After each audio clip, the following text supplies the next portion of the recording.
The time has come for episode 4, a Turnabout Forsaken. Let's begin.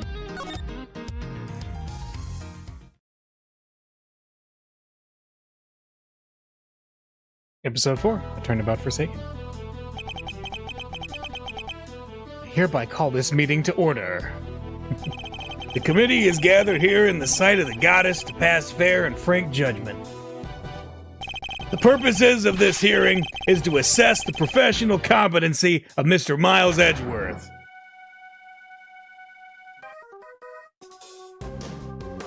Oh. Are you... Red raincoat? Why are you wearing that raincoat?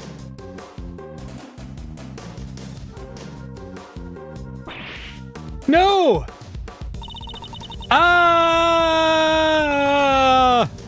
Oh yeah, it's the raincoat guy from the first episode.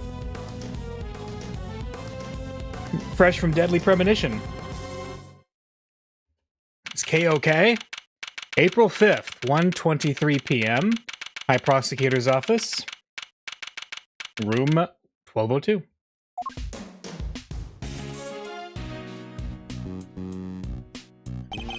Will you please stop pacing, Detective? You're kicking up dust. But I swept the floor 3 times today! Then sweep it a 4th. They're gonna take your badge, Mr. Edgeworth! How could you just stand there, cool as a cucumber? We don't know for certain that they will. Well, it sure seems like they mean to! Judge Gavelle pretty much spelled it out! Truly, you are proving to be quite a threat to the Committee for Prosecutorial Excellence.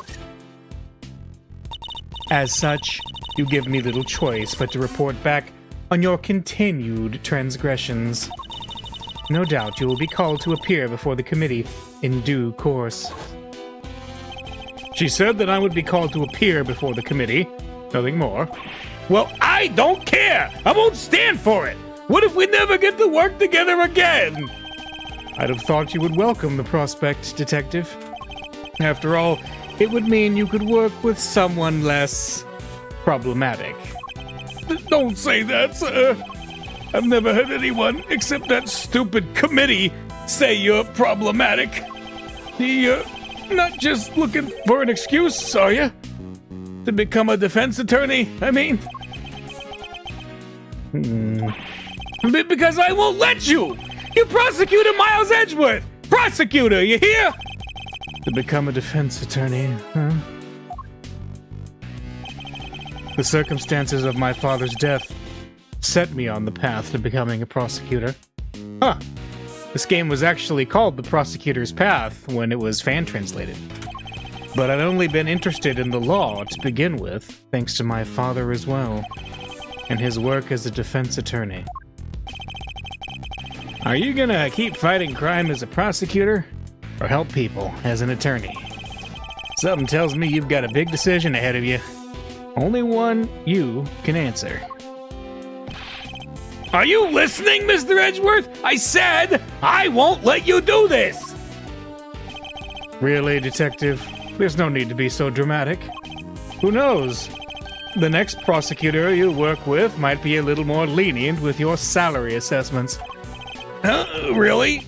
So, no more instant noodles? I mean, no! What are you saying, sir? I don't care about any of that stuff! But you thought about it, didn't you? If only for a moment. We're busy in here! Come back later! Who is this? Hey there. Is the prosecutor in? Prosecutor Miles Edgeworth? What does that say? Something Y first? Look, pal! What part of "we're busy" don't you get? Wait outside and I'll be with you in a bit! Oh, that's not good. Your face is as red as a tomato. Red face, gritted teeth. Let's see.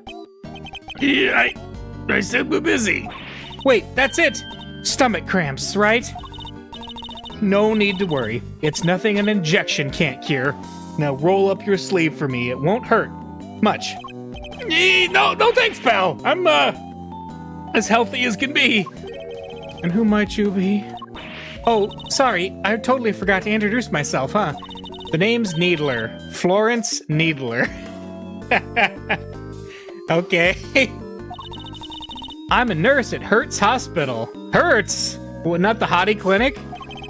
Well, nobody here is hurt, so are you sure you have the right room? Yeah, you're Prosecutor Edgeworth, right? Wow, those are some deep furrows in your brow. Are you feeling all right? Suffering from a severe headache?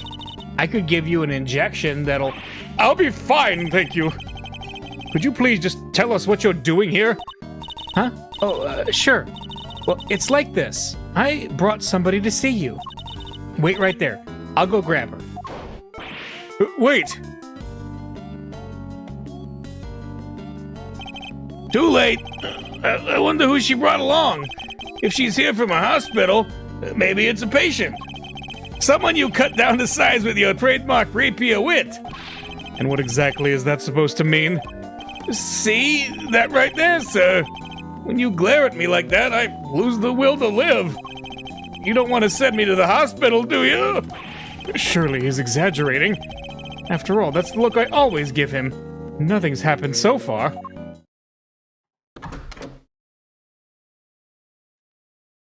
Hey! Sorry to keep you fellas waiting. Well, thoughts? That's Kay! Thoughts on what? You don't recognize me? There is something about her. Something familiar. Yeah, this had your name on it. Oh, she's lost her memory. So I thought, just maybe... So you really did put somebody in the hospital? Don't be ridiculous, detective! But look, sir, your name's right there on the card. Public Prosecutor Miles Edgeworth, plain as day. You, be that as it may. I'm sorry, What she's trying to say is she has amnesia. Amnesia? Yes, at least that's what they tell me. Her parents must be so worried about her. I bet they've only been getting around 8 hours of sleep each night. I've got a feel for them. Do I, though? Because that's quite a lot of sleep, if you ask me. Whoa, tough break. But don't you worry, all right?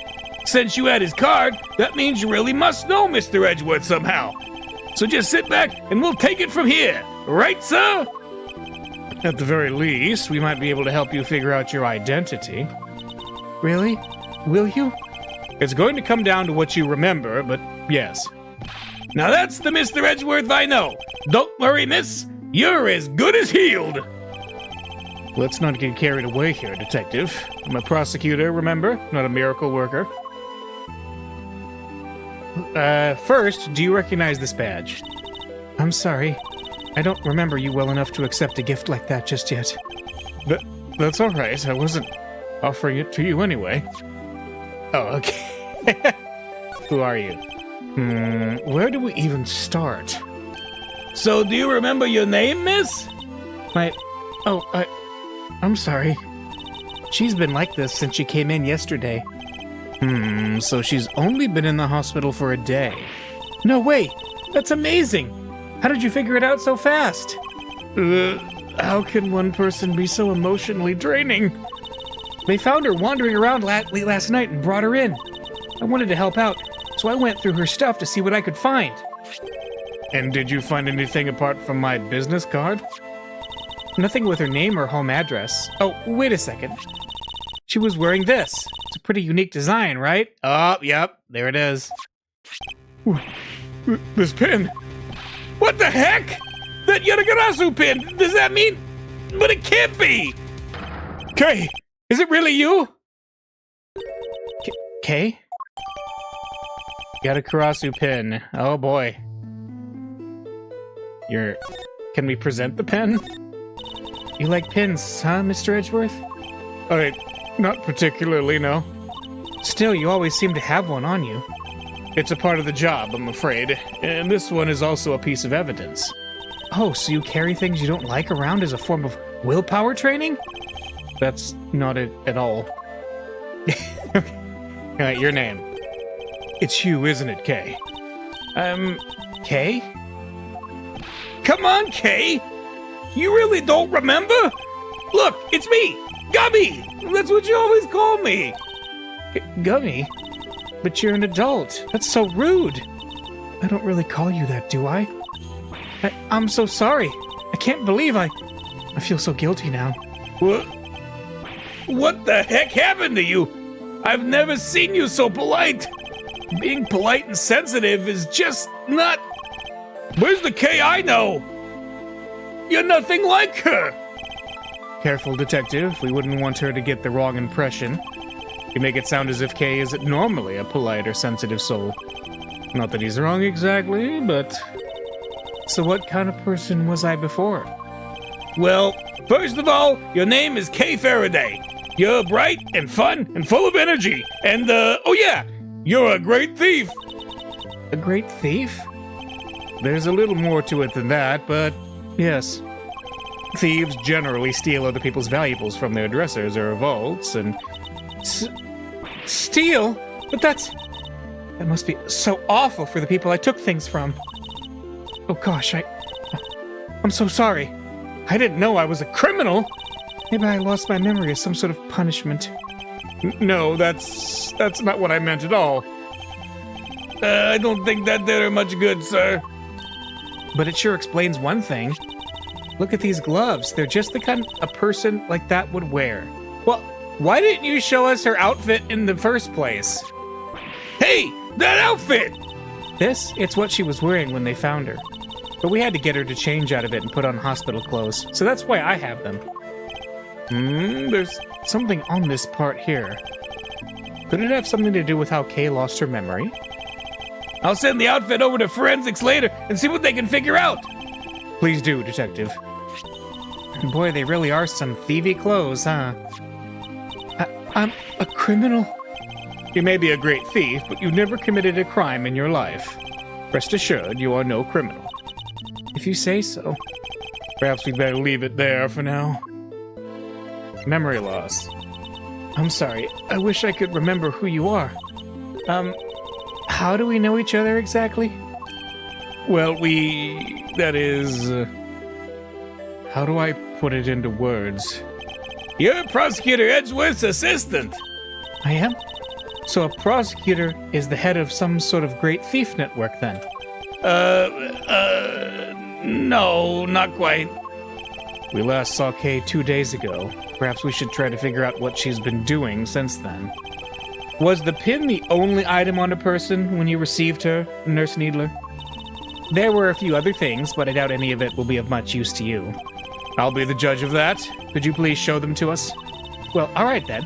In no particular order, I present... The Jammin' Ninja mask? Was she at a show or something? A letter, and it's addressed to Kay. Next, a ticket stub. And finally, the big building. Okay. A fake flower? The kind people like to spruce up their bathrooms with, too! It's a corsage, Detective, and they're usually worn by women. And that's that. So, anything useful in there? Kinda hard to tell. Frankly, I'm not really seeing a connection between any of them. I should take a closer look at each piece later when I have the chance. Alright, the Jammin' Ninja mask. The letter. And the ticket stub data. Got it. And a magenta flower.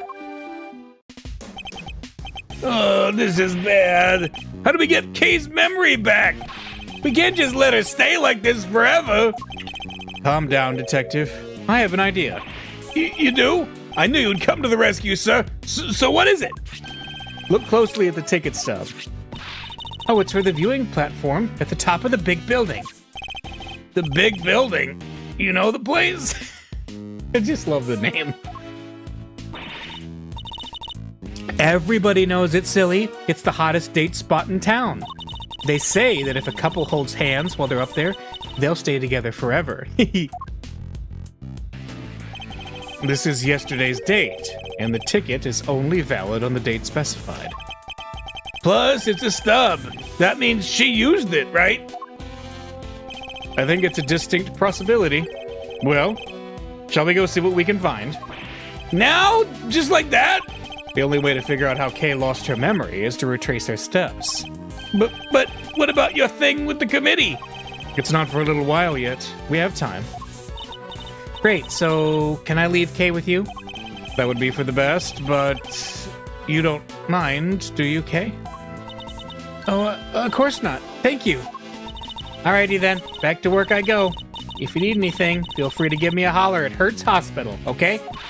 I can come running with a syringe or 3, wherever you might happen to be. Yes, thank you. I doubt we'll be needing that particular service. And now then, Detective, shall we get going? You too, Kay. Yes, sir! Yes, of course. Off they go.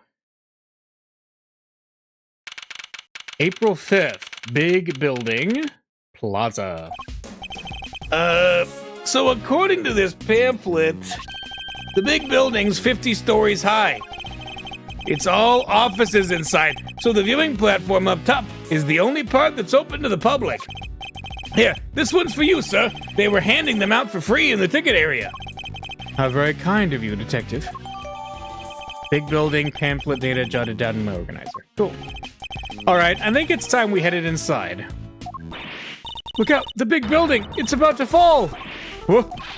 We gotta do something! No, please, I'm begging you, stop. It's no good. Without fresh milk, my thoughts just aren't getting through to him. What? What's happening here? What's going on with the building? Just stay calm and talk to me, kid. Cut. I'm so sorry. We're shooting a movie, so could you, yes. I thought as much. Forgive our intrusion. We'll get out of your way. Detective? Oh, sorry. Really had me there for a second. Yeah, whatevs. Hey, director guy, can we take 5? I can't work under these conditions. I'm so sorry. Sorry. Oh, gosh. So they stopped the building from falling down? Well, that's good. I wish we had time to explain, but maybe later. Come along, you two. Let's make ourselves scarce. I recognize that person with the glasses. April 5th, 2:18 p.m., big building, viewing platform. Cherry blossom tree? Okay. Whoa, get a load of that view. Feel the sun on your face. The wind is very strong up here. That's okay. You can just stand behind me or Mr. Edgeworth here. We're both more than big enough to keep the breeze away. Speak for yourself. Well, okay. Does this place bring back any memories? I'm not sure. Have I really been here before? Perhaps simply encouraging her to talk will help. Kay, please. Any thoughts or feelings that come to mind might be a clue we can use. All right, I don't know if this will be of any help at all, but... We're gonna do a testimony? What I remember. I still can't be sure if I've even been here before. It's so high up, and the wind is so strong. It's terrifying. I don't remember... I just don't remember anything. It's no good. I'm so sorry. No dice, huh? I'm sorry. I feel so useless. I know I'm supposed to have all these memories, but I just can't remember. You have amnesia, Kay. Don't be so hard on yourself. Listen, sir, maybe just this once, try not to be so intimidating, okay? Or at the very least, don't use your trademark glare on her. Nobody asked for your opinion, Detective. Alright, what I remember... I still can't be sure if I've even been here before. Well, this ticket stub says otherwise. But I don't remember. I don't remember coming here at all. I can't even imagine wanting to come here. Alright. It's so high up and the wind is so strong it's terrifying. Kay used to love places like this, though. But am I really her? I feel dizzy just taking a look around. I don't even think anyone should be allowed up here. What if an old person fell? Or a child? It doesn't bear thinking about. There's a fence all around us, and it's plenty high. There's really no need to worry. If you say so. I just don't remember anything, right? If nothing is coming to mind, then just take a look around. Do you recognize anything? Anything at all? Let's see. Cherry blossoms. Go on. I was standing under the cherry tree. Oh, yes, that was trying to stay out of the rain. It was raining. I remember now. And there was a red something. So it was raining, she was underneath the cherry tree, and she saw something red from where she stood. But what? Was it something I said? No, but if you could add that to your testimony, we can explore it further. But from under the cherry tree, I think I saw something red.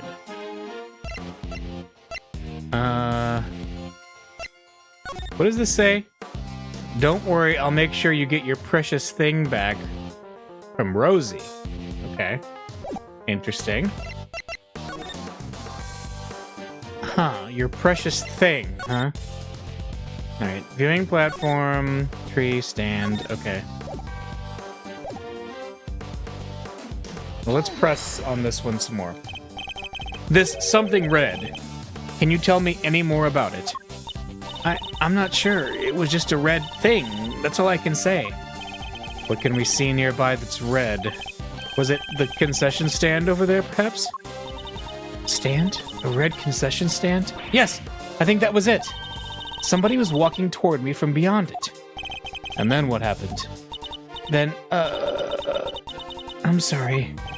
That's all right. If you could just add what you've told us to your testimony.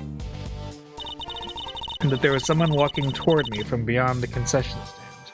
All right? The stand in question is the one behind you, correct?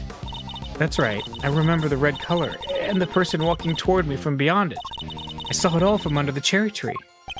Tell me something. This person you keep mentioning, could you not see their face, or did you simply not know who they were? I'm sorry. I'm just not sure. So all we have to go on is a person walking toward her from beyond the concession stand.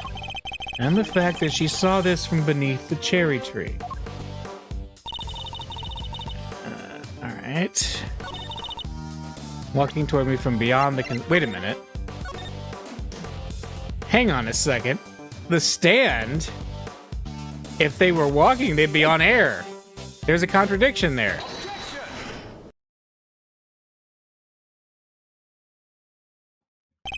You say that you saw someone over there beyond the stand, and that they were walking towards you. Yes, I can see them getting closer. Are you sure it wasn't a ghost? No, it was a person. I'm sure of it. But from where you were standing, anyone you saw on the other side of the concession stand would have to have been floating in midair, hundreds of feet above the ground.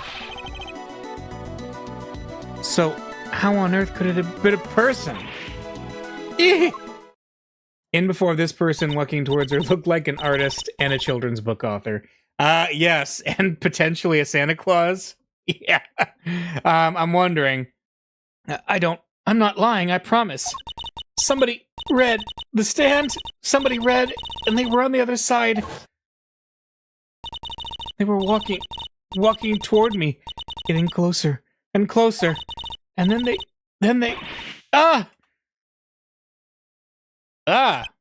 Hey, what's the matter?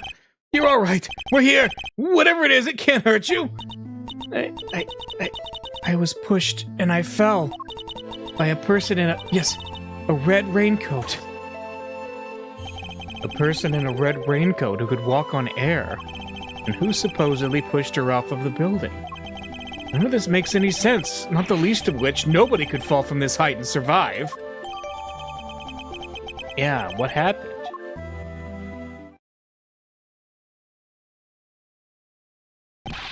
Attention, everyone. Please stay right where you are. What's wrong, officer? I'm Detective Gumshoe. Mind filling me in? Yes, sir. A body has been discovered here in this building, sir. A body? Whose body exactly? Not sure. We're still working on it. But what we do know is that the victim is a young woman. And that her name is Kay. What the blazing? Whoa. What is this?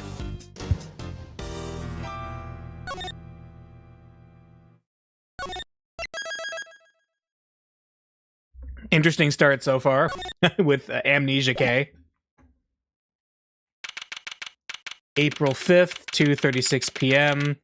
Committee for Prosecutorial Excellence? Chamber. Wait, their chamber? Why are we here? Wait, this room! Officer, isn't this... Yes, sir, this is the trial chamber of the Committee for Prosecutorial Excellence. So it's here now? I knew that they'd moved out of the prosecutor's building, but I had no idea that they'd come here. Oh, okay.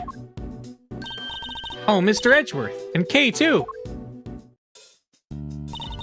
How are you all doing? Is Kay feeling any better?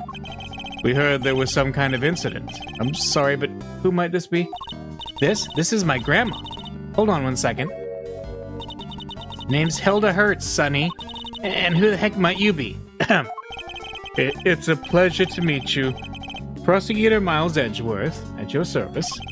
Nurse Needler, your grandmother's name, Hertz, is she? Yep, she's the director of Hertz Hospital. This old woman is the head of a hospital? Don't you old fogey me, you danged reprobate. How did she do that? Whoa, sounds like you're kind of a big deal, ma'am. Oh, that's not wrong. Not wrong at all. Oh, him? He's the one looking after the girl, the one with amnesia. Seems Dr. Hertz is a bit of an introvert. Want me to fix those brow furrows of yours, Sonny? Ugh! Oh, there's no fixing those, ma'am. They're downright incurable. What? You're sure you want me to say that, Grandma? Well, alright then. Now, I don't got a dang thing more to say to none of y'all. Will you go on about your business, you hear? As long as that business don't involve messing with the deceased body, I got work to do. Wait, please, Not a dang thing, I tell you. Hey, you can't talk to us like that. What gives you the right, huh, pal?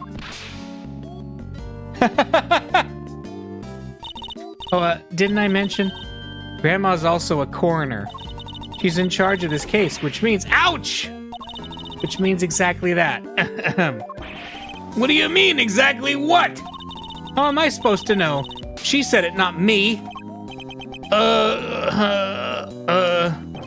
It's like I'm trapped in a comedy routine I can't escape.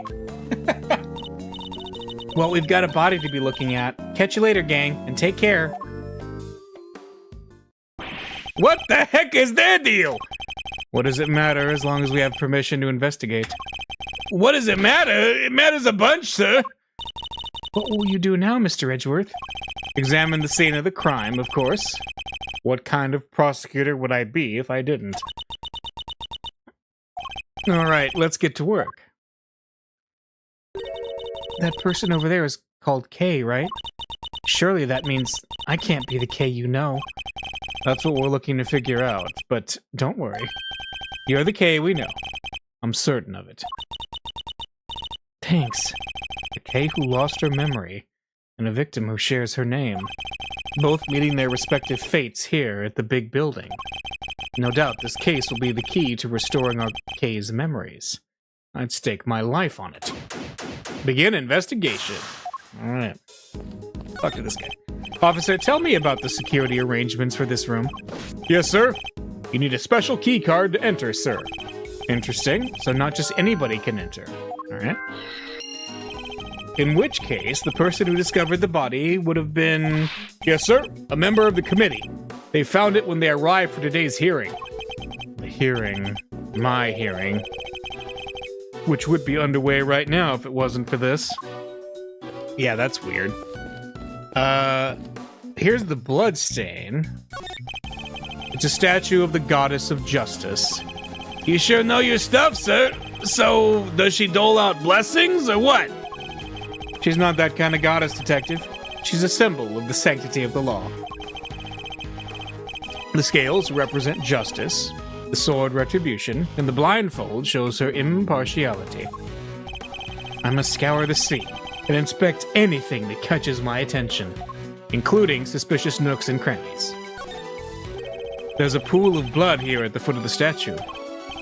Judging by the amount and how it was spread, I'd say this is where the victim was killed. But the body's on that table behind us, sir. How come? I can only surmise the killer must have moved it for some reason after committing the murder. Sorry to intrude. Oh, she's back! She's back! Who are... Huh? What's that, Grandma? I'd know that voice anywhere. That's Von Karma's little girl. Oh, so you two know each other? It has been too long, Grandma Hertz. And you as well, Miles Edgeworth. What's she doing here? Franziska Von Karma. She is the daughter of Manfred Von Karma and a prosecutor like myself. These days, she's mainly been working with Interpol, though I thought she was supposed to be abroad. Technically, she is abroad. Oh, ho, ho, ho, ho. Yeah, okay. Don't look so surprised. Where my investigations lead, I follow, no matter where in the world that might be. Which means that there must be some kind of international angle to this case, yes? You know full well that I've been pursuing a certain smuggling ring.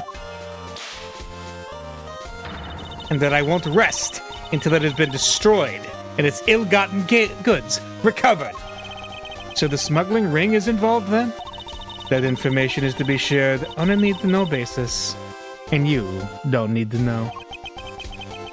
I see she means to be as helpful as ever. Miss Von Karma, was it? Grandma wants to tell you something. I'm about done here. Scene's all yours. In that case, we'd like to examine the body ourselves, too, if you wouldn't mind. I mind plenty. I remember where I heard about you now, you danged varmint. Don't need no soon-to-be ex-prosecutor messing the place up. Go on. Get. Just remember it's not me saying this stuff, okay? Please, Granny. It's important.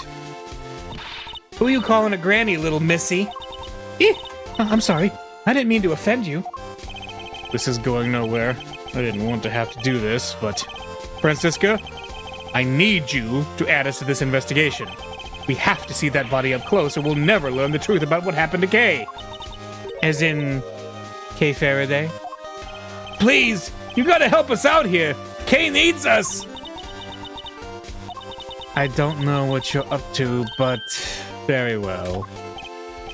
Thank you. You won't regret it. Of course, I expect to receive a full explanation when I grill you later. We owe you, sir, big time! I wasn't talking to you, Scruffy! Yow! Well, Grandma Hertz, will you allow them to examine the body? I ain't about to say no to an international big shot like yourself, hon, but are you sure about this? Yeah, I agree with Grandma. Are you sure you're sure? Of course I'm sure. It's my prerogative to judge the whole world in my name. That's just common sense. Of the extremely arrogant sort, perhaps? Suit yourself, but don't say I didn't warn you. Well, you heard her. Try not to get fired, okay? Don't worry. It'll take a lot more than this to ruin my reputation should things turn sour. Unlike me, who's on the verge of losing my badge. Alright, beginning investigation again. Well, let's look around. Let's see. I don't believe there's any more to be found here. Okay, so all we had to look at here was the bloodstain. Can't be easy reading books that size, or lifting them for that matter. And the committee only just moved. It must have been quite the undertaking. Hauling stuff around is kind of my forte. They should have given me a call. Well, if we run into the chairman, I'll be sure to ask if there's more heavy lifting to be done. Yeah, I was joking, sir. I can't be carrying stuff up 50 flights of stairs. I have a real job to do. I was joking too, Detective. But why were you planning on taking the stairs? He played Final Fantasy VII and liked that segment better than taking the elevator. Let's see. That's a lot of books, sir. It's kind of intimidating if you ask me. Intimidating? What could be more welcoming than a good book, Detective? Guess that depends. I got the chewing out of my life in a library back in the day for running laps inside it. But this isn't really a library, is it? So maybe I can jog around a little, work off some of the anxiety? Something tells me that if I don't stop him, he might very well start running around and around. What is he, like a kid going around in circles? Yeah, probably. Nice, neatly arranged bookshelves stretching off into the distance. Quite a pleasing sight, don't you think? Sure is! There's not a speck of dust on any of them. Reminds me of my special method for cleaning your office, sir. Sweep, then vacuum, then wipe it all down twice, then on goes the floor wax, and then... If only you approached your actual job with the same level of rigor. Gumshoe has a janitor's blood in him.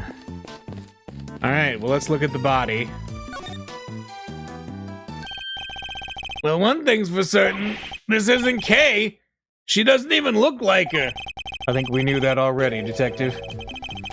Okay, standing right over there, after all. The victim looks to be in her mid-30s. She's wearing a white suit. Could she be... Could be she worked in one of the offices here in the building.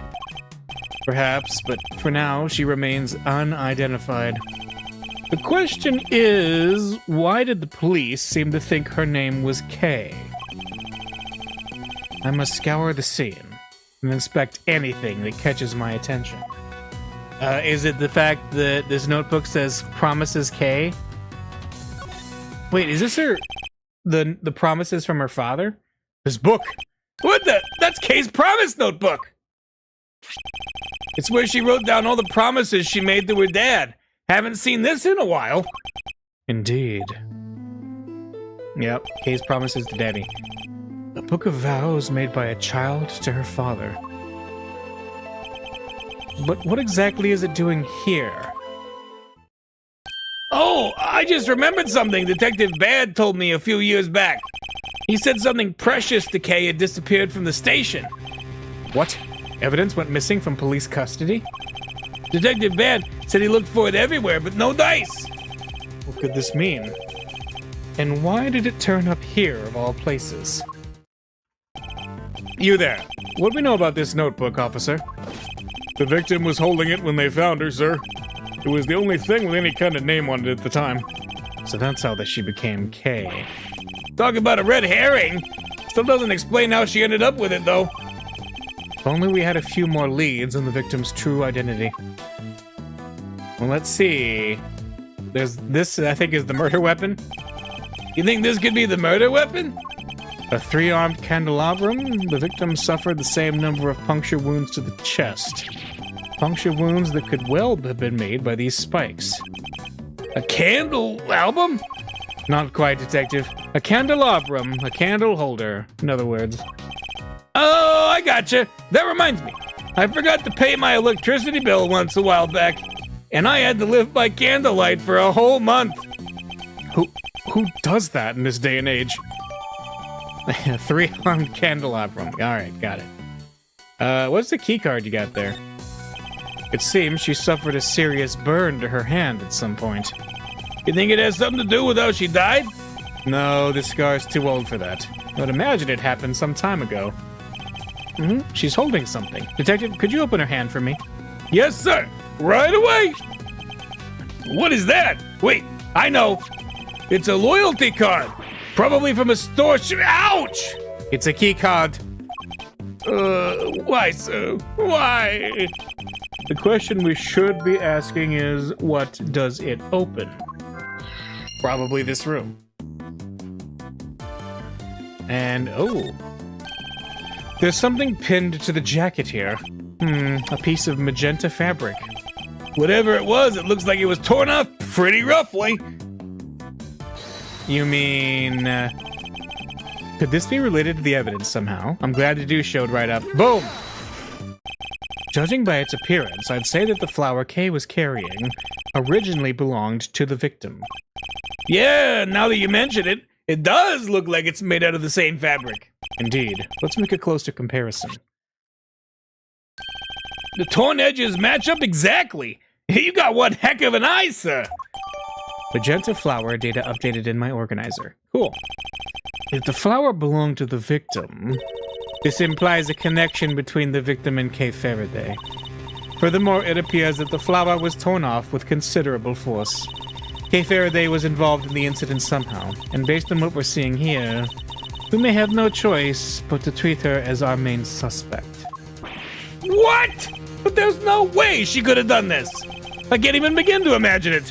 There isn't a murderous bone in her body. Nevertheless, we lack the evidence to disprove such an assertion.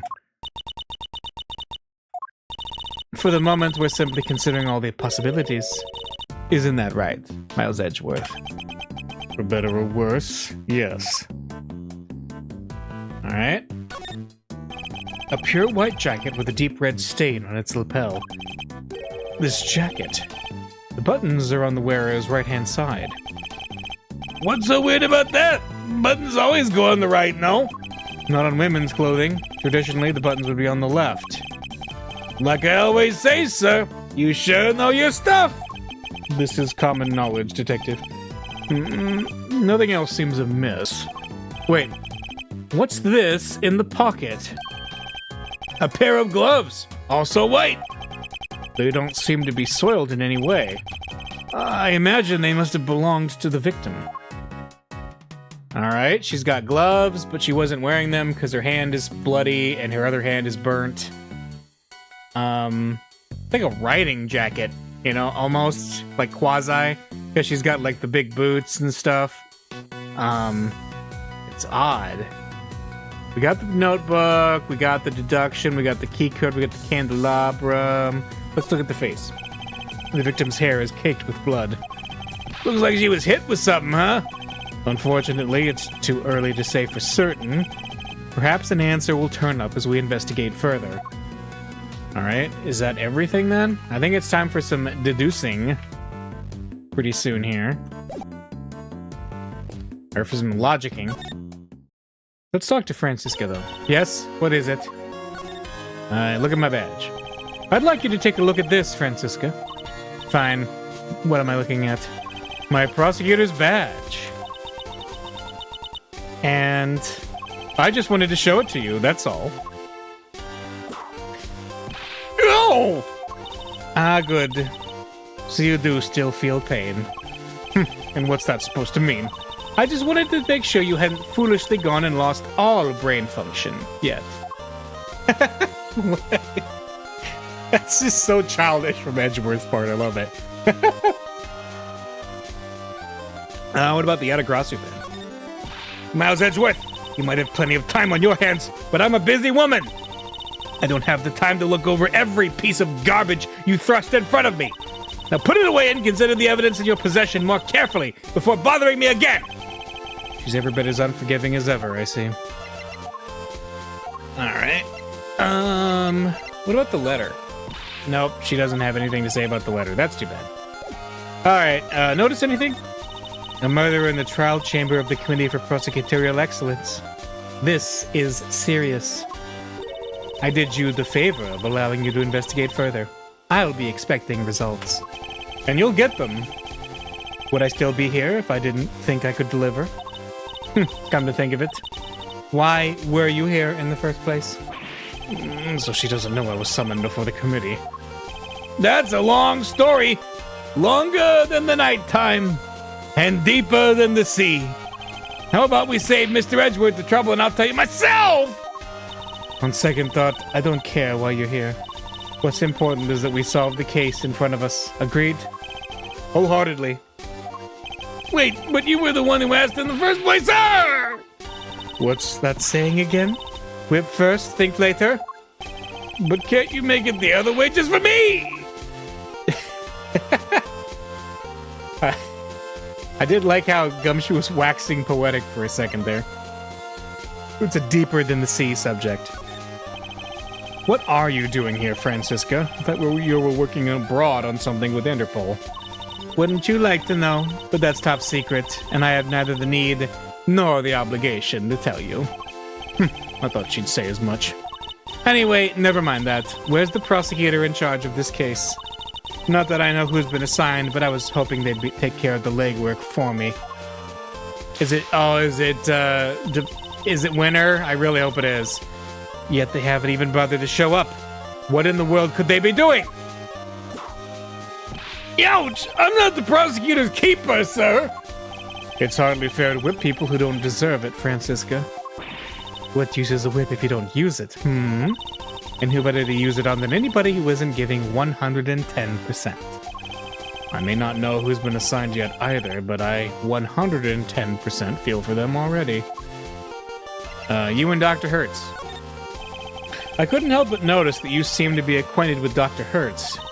How very astute of you, Mr. Miles Edgeworth. Yes, I know her. Once upon a time, we... never mind. She doesn't seem keen to talk about it. Perhaps I'd better leave it for now. What happened, sir? What happened once upon a time? You can't not tell us now. Ouch! Only a foolish fool foolishly pries into another person's business. Now hold your tongue, Scruffy, or you'll get more than a mere tongue lashing. It's a bit late for that. Spare the whip, spoil the child. A whip in time saves 9. Didn't you go to school, you whipless wonder? Eee! Yes, it seems that leaving it alone was the right choice after all. Alright.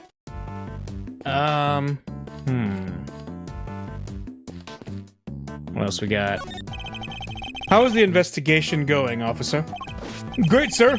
To tell you the truth, I've forgotten all about work and decided to focus on daydreaming. They say if you think in pictures instead of words, it's really good for the right side of your brain, so... That will be quite enough. We already talked to Kay about... There we go. You pesky kids want something? You want to look at my badge? That's a prosecutor's badge, right? I've seen a few of them, but...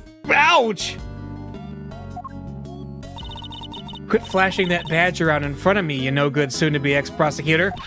If you like the dang thing so much, maybe you should have tried harder to keep it. It's not the badge I care about. I have more important things to protect. I don't even need to ask Grandma to know what she'd say to that. Getting wrapped up in some long thing's the only way for it sometimes. Thank you for such therapeutic advice. I will bear it in mind. Alright, what else we got? The mask. Is there anything? Kay's recollections. I'm so glad we found you so quickly. But Kay would have been lost without her dear old dad. I am not her father. I'm simply an acquaintance. Really? Then why did she have your business card? How many children do you know that walk around with their parents' business cards in their pockets? I have Grandma's. That way I can be sure... Ouch! Who gives a hoot if you're the girl's father? You took her in. You danged well better look after her. I fully intend to. You needn't worry about that. Kay is safe with me. Okay. Well, we'll just talk Dr. Hertz. Yeah. Nurse Needler, could you tell me a little bit more about your relationship with Dr. Hertz? Sure. Let's see. Well, I've lived with her since I was little.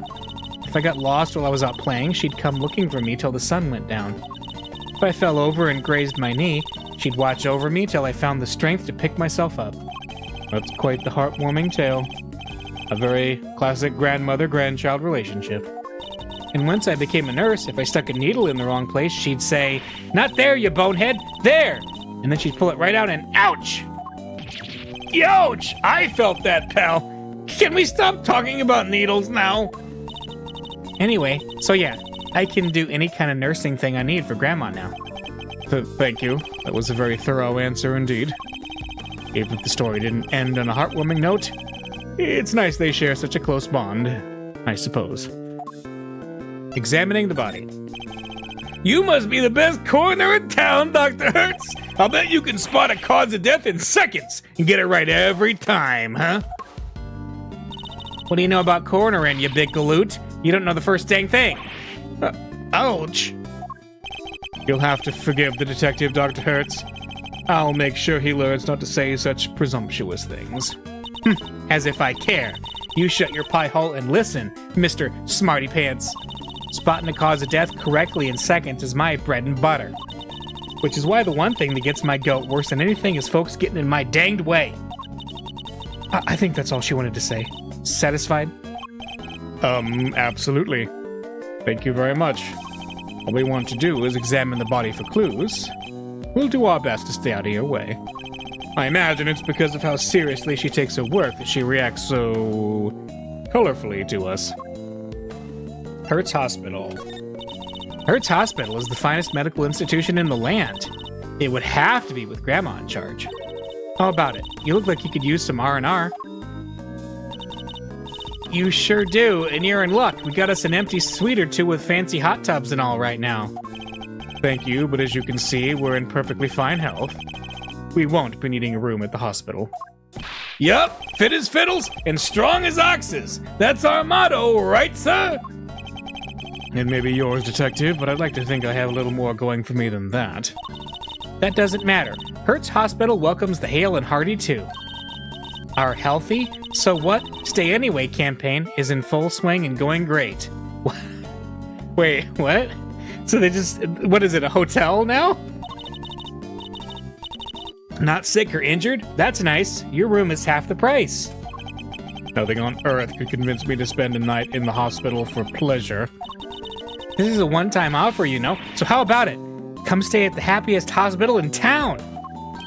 A hot tub does sound pretty good. And half price? This might be too good to miss. Seriously, Detective? Oh boy. All right, well, we've talked to everybody. We've examined the body, right? I don't know why it doesn't have the check mark on it, but I think it's time for some logicking.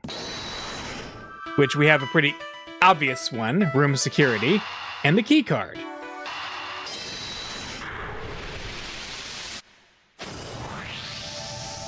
I would imagine that the victim's key card probably grants access to this room, wouldn't you? Let me go find out, sir. I'm back. They found some details on that key card in the security system. It's for this room, just like you said. So the victim was able to enter and exit this chamber freely. Assuming that the key card actually belonged to her? Yes. Indeed. Keycard data jotted down on my organizer. Cool. Well, we've confirmed that. So I see the only thing that hasn't changed really is the body, so I must scour the scene and inspect anything that catches my attention. All right, well, let's look around. Did we miss something last time? The injury itself. It doesn't look as if there's anything in the chest pocket. Nothing except this hole right here. By the look of how the fabric was torn, I think it was pierced by something sharp. Can't keep your coins in there now. They'd all fall right out. Have you never heard of a change purse, Detective? Sure have, sir. It's another word for a pocket, right? I give up. Okay. Oh, investigation complete. We just had to have a little goofy aside there. It seems we're no closer to discovering the identity of our victim. Then, am I really Kay? Can you really be sure? Of course we're sure. What are you talking about? Thank you. And that person lying there is someone you may have murdered, but that's all we can say for now. Jeez. Nice job, Francisca. No, there's no way she did it. Isn't that right, sir? Indeed. I don't believe the Kay we know could have done something like this. You're becoming a real softie, Miles Edgeworth. Well, look who it is again, says question mark, question mark, question mark. Ugh, I know that voice. Oh. With a winning smile and the #1 name in the business, it is I, Prosecutor Eustace Winner.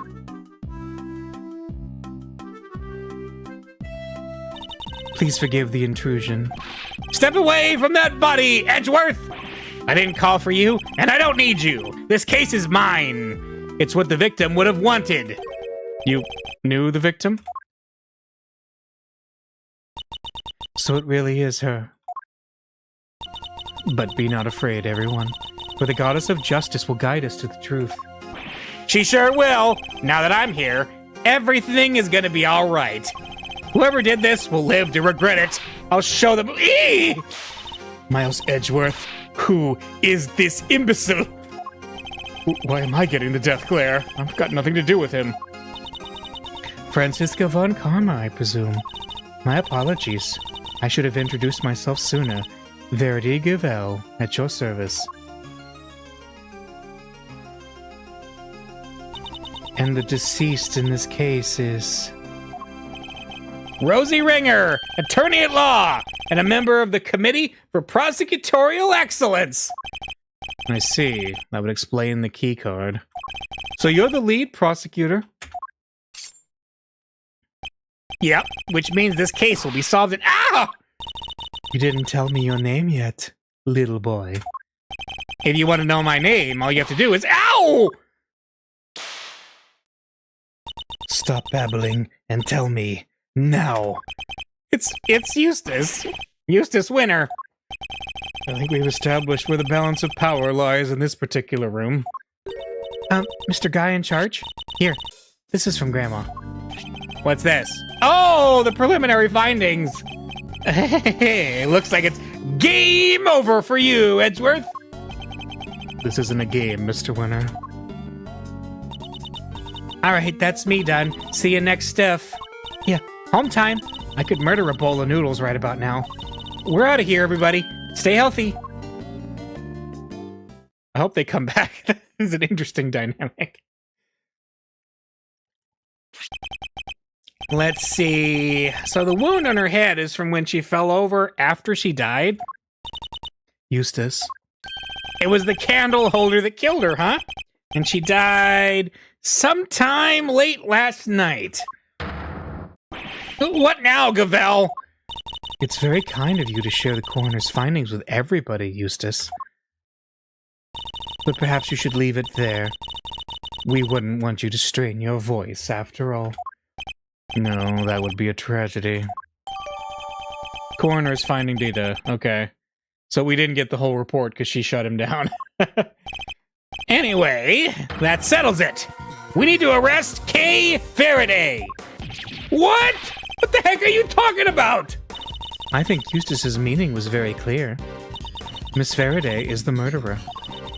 And though she is dressed differently than usual, this young lady covered in bandages is Miss Faraday herself, correct? You really mean to arrest her here and now? If you do, then I'll be forced to object. Loudly and forcefully.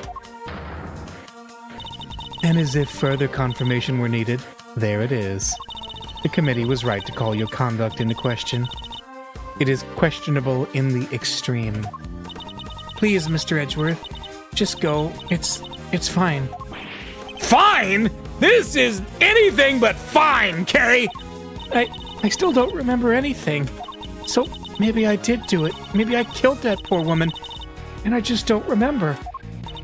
The goddess of justice smiles on those who confess their sins. It is her wish that our confessions cleanse us. She applauds your commitment to the cause of justice, as do I. Judge Gavel, Eustace, if you really intend to arrest Kay, could you at least explain your grounds for doing so? I, for one, certainly don't intend to yield. Not until I've seen some evidence to support your accusations. Then allow me. Prepare to be hit with a face full of deductive genius, Edgeworth. Why, I think Kay did it. Coming from him, all right. They call it the human race because somebody has to win it. And that somebody is me. I won this race too. I saw it before anybody else did. Kay Faraday is the murderer, no doubt about it. She snuck into the committee chamber looking to do some of her trademark great thieving, which means that nobody but her could have killed Rosie Ringer. Deductive genius? That was a total mess. And if Detective Gumshoe was saying that, you knew it must be bad. Yeah, that's what I was thinking. I asked you to explain your grounds for arresting Kay, yet you have explained exactly nothing. True, but we haven't seen any proof of her innocence either. Her trademark great thieving that she's never actually done. Yes. Yes. It's all right, Kay. Mr. Edgeworth will pull off a miracle somehow. You just gotta believe in him. My deductions aren't acts of divine intervention, you know. Well, Miles Edgeworth, I'd hate for you to disappoint me. But in the event that you do, I will be sure to freely let you know. Okay. Well, I think Kay did it. And he has to win it. Okay.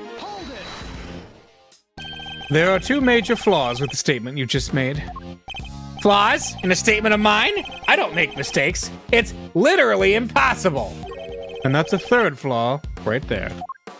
You're just trying to confuse me. It's a cheap tactic, even for you. Well, it won't work, because I'm the world champion of not getting confused. So there. I won this race too. Let's see. Would you mind explaining the grounds for your accusations in a little more detail? Well, if you insist. Prepare to be wowed, Edgeworth. I figured it all out before anybody else even had the chance. Before I even saw the scene. No, before I even heard about the case. I knew it right away. She did it. She's the murderer. It can't be anybody else. Eek! Your grounds. Yes, sorry! I was just getting to that. Nice to have Francisca's ire directed at somebody else for a change. She snuck into the committee chamber. Oh, really? And what was it she was trying to steal?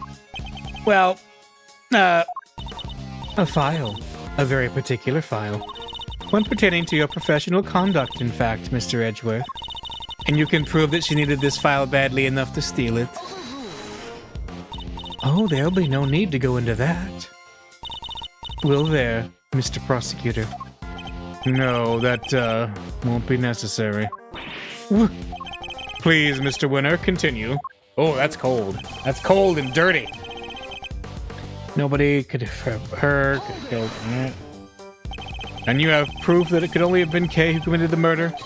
Nope! Then might I suggest you try looking into other possible suspects with all due haste? For that, I believe, would be the winning approach here.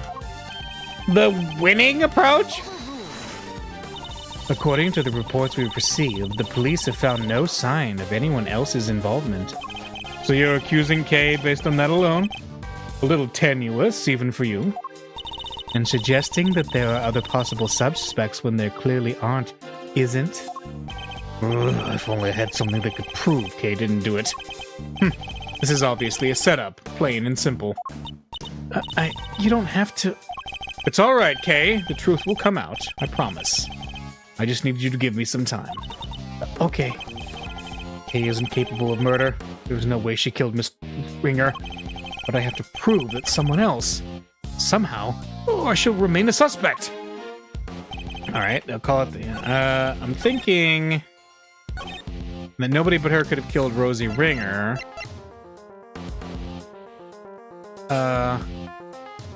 What about the letter? No? I'm afraid you've contradicted yourself there.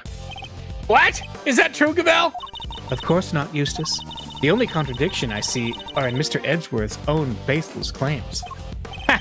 So my testimony is completely contradiction-free. I knew it! His testimony is riddled with contradictions. If only Judge Gavel didn't keep covering for him, I'd be able to get to the truth. Alright, let's see. She snuck into the committee chamber to do some of her trademark great thieving. What else we got? Behind, let's see. Candelabrum, keycard. Stab wounds. Head injury was post-mortem. So she was here around 7:28 p.m. When did she die? Let's see. Preliminary findings place time of death at sometime late last night. Cause of death is the set of 3 puncture wounds on the left side of the chest inflicted by a candle holder. The victim also suffered a head injury post-mortem. Other remarks. Prominent burn mark on the back of victim's right hand. Signed Hilda Hurt's coroner. And there's a picture. Okay. This is obviously a setup. Let's see. Okay. Let's see. I won this right. She snuck into the committee chamber looking to do something for trademark great thieving. Can I present the letter here? No? The letter that clearly says to K from Rosie here? No? It really doesn't work? Ay, ay, ay. Okay. Well, let's see. We will see what we can find out then, because this is a little bit weird. She snuck into the committee chamber looking to do some of her trademark great thieving. Okay.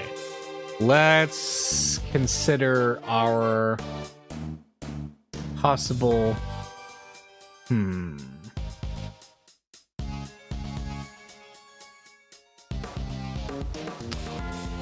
Am I getting too far ahead of things, is what I'm thinking?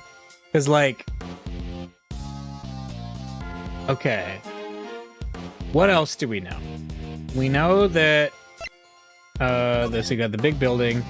Okay, so the committee chamber is on the 50th floor of the big building. Got it.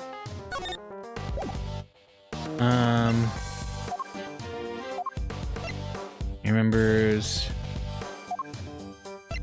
The only other thing that I'd thought of, like, maybe I'm just trying to get too far ahead, is the fact that how did Kay sneak in if this floor needs a key card to get onto? That's the only thing I can think of. It's not like a regular lock that she could pick, it's a key card. So that's possible. Let's see. All right, okay, we got it. Are you familiar with this room, Mr. Winner? It certainly sounds like you are. What can I say? Winners know where winners go. I'm number 1, and 2, and 3. In other words, the majority of your work is second, if not third rate. Why do you always have to make fun of me? You can take it as a slight if you wish, but the fact remains that you seem unfamiliar with this keycard. Who do you take me for? Of course I'm familiar with it. You need one of those to get in here. Don't you? Have you no shame? Eek! Mr. Winner, do you really even suspect Kay? Of course I do. She did it. Faraday's the killer. Then perhaps you can tell us how Kay got into such a secure room as this without a key card. Well, she, there was yeah. The masterful summary. Now, as we know, only members of the committee have key cards. Therefore, only they can enter. Precisely. Why is she agreeing with me? Please, take a look at this. I had security pull the data earlier.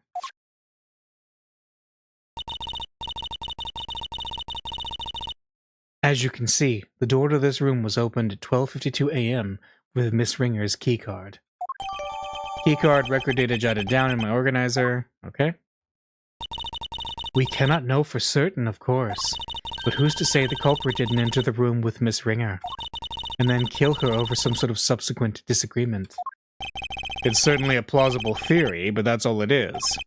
For one, it would require the victim and her murderer to have known one another. Yeah! And Kay didn't know the woman. I'm sure of it.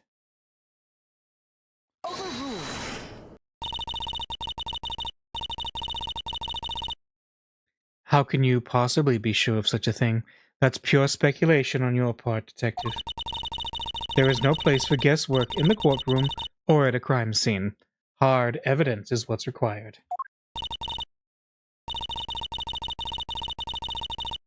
In that case, are you suggesting that you have said hard evidence to support your theory?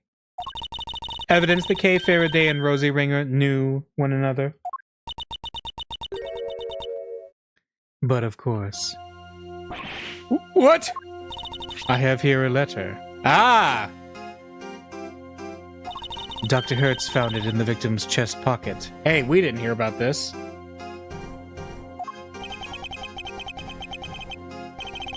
Another of the victim's possessions, and you kept this to yourself until now? You planned for this, didn't you? Is that why? It was the candle holder that killed her, huh? And she died sometime late last night. What now, Gavel? That's why she interrupted. Yeah. It's very kind of you to share the coroner's findings with everybody, Eustace. But perhaps you should leave it there. We wouldn't want you to strain your voice, after all. Shall I read it for you? Rosie, thanks so much for agreeing to help with my plan. Now we can both get what we want. Good luck getting your revenge for what happened 12 years ago. Kay. This would seem to indicate pretty strongly that the two were accomplices, wouldn't you say? Accomplices in a plot to steal from the very room in which we are standing. No! Wait, so your principal suspect is Miss Kay Faraday for this second crime, as well as Miss Ringer's murder. Ah, okay. I'm the principal suspect? Don't listen to her! It's all lies! All of it! You're not like that! You'd never do any of the stuff they're accusing you of! Then how do you explain the letter, Detective? Like Mr. Winner, I suspected that Judge Gavel herself had some proof to support her accusation. But I didn't expect it to be quite so definitive. Nicely done, Gavel! Thank you, Eustace. We're not done here yet. I still have questions, and you'd better have answers. Would you mind if I handled this, Eustace? Be my guest! Have fun arguing Edgeworth into the ground. I can't let them steamroll me on this. I have to find a way to take back the advantage. Kay's letter. As the letter more than adequately proves, Miss Faraday and Miss Ringer were acquainted. It seems Miss Faraday had asked for Miss Ringer's help in a plot of some kind. But for whatever reason, their alliance must have broken down. Miss Ringer lost her life in the resulting disagreement, but she had one last card to play. The letter she kept safe in her left chest pocket, which spells out the name of her killer.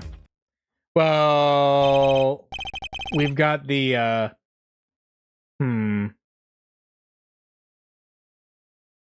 We've got the other letter, though, right? She's good. Better than ever, even. Think you can take her down, Mr. Edgeworth? Yes, of course. Don't do this out of pride, Miles Edgeworth. If you're going to fail, do it on somebody else's time. Hey, whose side are you on, sir? There is only one side to be on, Scruffy. The side of the truth. Uh-oh. Looks like the kid's got something to say. Well, if there's only one side to be on, then it has to be the winning— Ah! Quiet, you. My thoughts exactly. Rebuttal. All right. Kay's letter. As the letter more than adequately proves, Miss Faraday and... All right. What exactly was the nature of their relationship?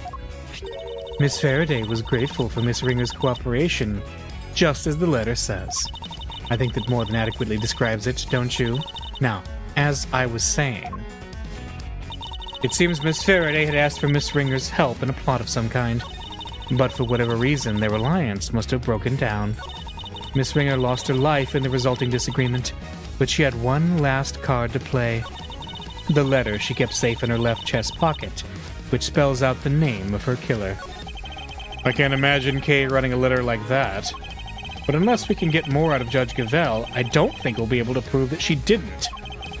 I should try pressing the good judge on some of her statements and see if she lets something slip. Alright. It proves Miss Faraday appointed. For whatever reason. So... plot. Can you tell us any more about this plot? The letter implies the theft. And it was written by your friend Faraday, making her the prime suspect. Case closed. Anybody can forge a letter. It's not conclusive proof of anything. I also seem to recall Miss Faraday referring to herself as a great thief on more than one occasion. She's on sabbatical. How can you be sure of that? It's unlikely she would tell you if she had resumed her activities, surely. Perhaps she took up stealing again and simply chose to keep it from you. I can't prove that either way right now, and she knows it.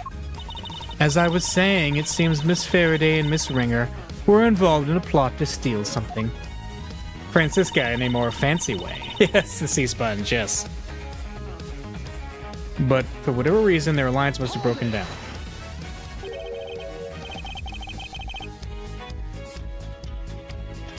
Whatever reason, could you be a little more specific? Not at the moment. But I am sure our investigation will uncover any number of possibilities. Whereas your lack of proof that Miss Faraday is innocent continues to be a major problem for you. I can see that some of the evidence would seem to point to Kay's involvement, but none of it is anywhere near conclusive. A letter explicitly outlining a connection to the victim, backed up by supporting evidence from the scene. How much more conclusive could it be? And what's more, where is your proof to the contrary? Let's see, Miss Ringer lost her life in the resulting disagreement, but she had one last card to play. Is there any actual evidence to show that Kay killed Miss Ringer? You don't give up, do you? What do you call that letter, huh? Evidence! Duh! I wouldn't be so sure. For one thing, it doesn't mention anything resembling a murder plan. It doesn't? Oh, I guess not, huh? Aha! But it will once we hold a flame to it and reveal the secret writing. I wouldn't place too much hope in that revealing anything, Eustace. And we don't need it to. Not when we have the letter she kept safe in her left chest pocket, which spells out the name of her killer. We were able to examine the pocket in question for ourselves. And you want to know why the letter wasn't there, I assume? It's simple. The police's #1 priority was handing it over to me. The victim had kept it on the left side of her chest, next to her heart. In other words, to indicate her heart's desire that her killer be brought to justice. I have little interest in sentimental speculations about Miss Ringer's desires, but one thing does interest me. The fact that you said the letter was in the victim's left chest pocket. It is the truth, as the goddess is my witness. That is where the letter was found. There is no doubt about it. The same place where she was stabbed with the candelabra. I think that might prove to be a very important clue. Ah, okay. I can't imagine Kay writing a letter like that. But unless we can get more out of Judge Gavelle, I don't think we'll be able to prove that she didn't. I should try pressing the good judge. Okay, we got that. Okay, last statement there. I think we just got a big clue. All right, left chest pocket. All right.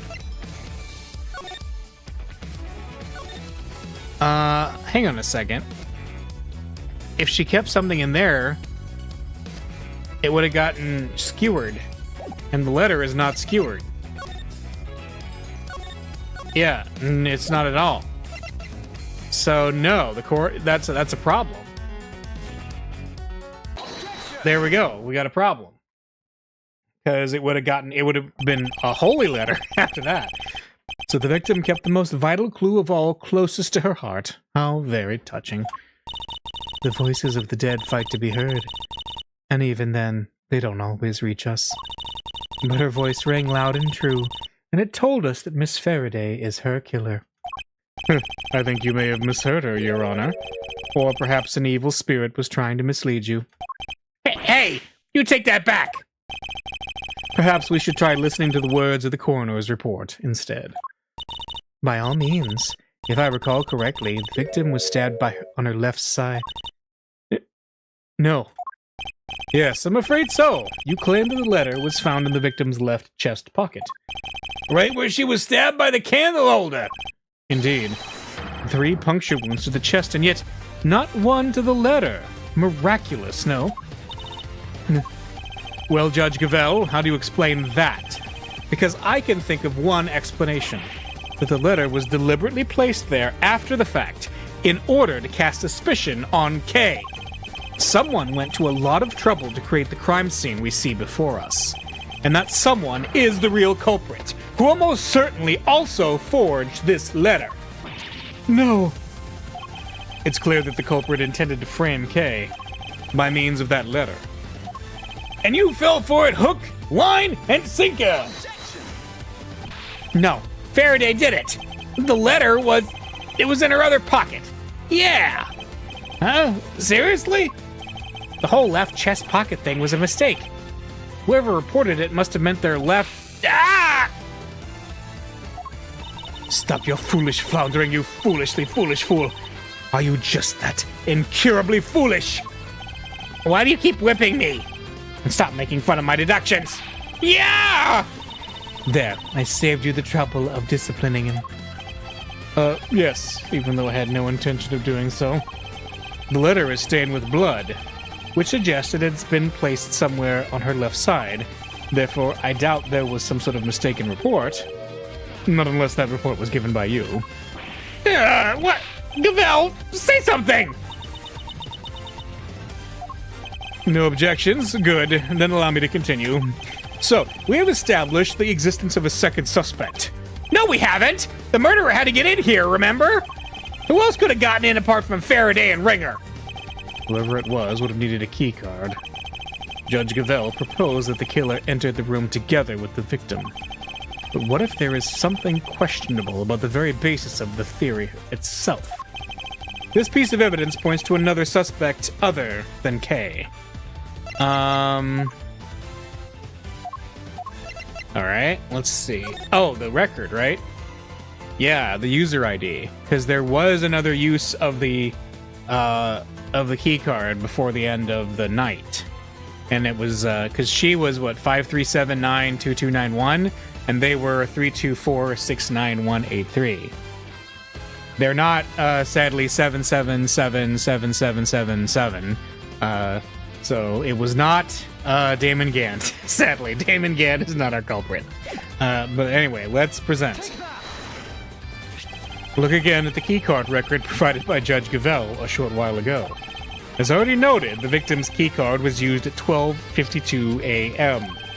But you will note that someone else's keycard is also listed. A mystery person who could have entered beforehand and lay in wait for the victim, you mean? This other person entered at 10:15 p.m., so it's certainly not outside the realm of possibility. Except, I'm afraid, it is. And where's your evidence, huh, Your Honor? My evidence? I am the evidence, Detective. Oh, is that her? It was my keycard. Oh!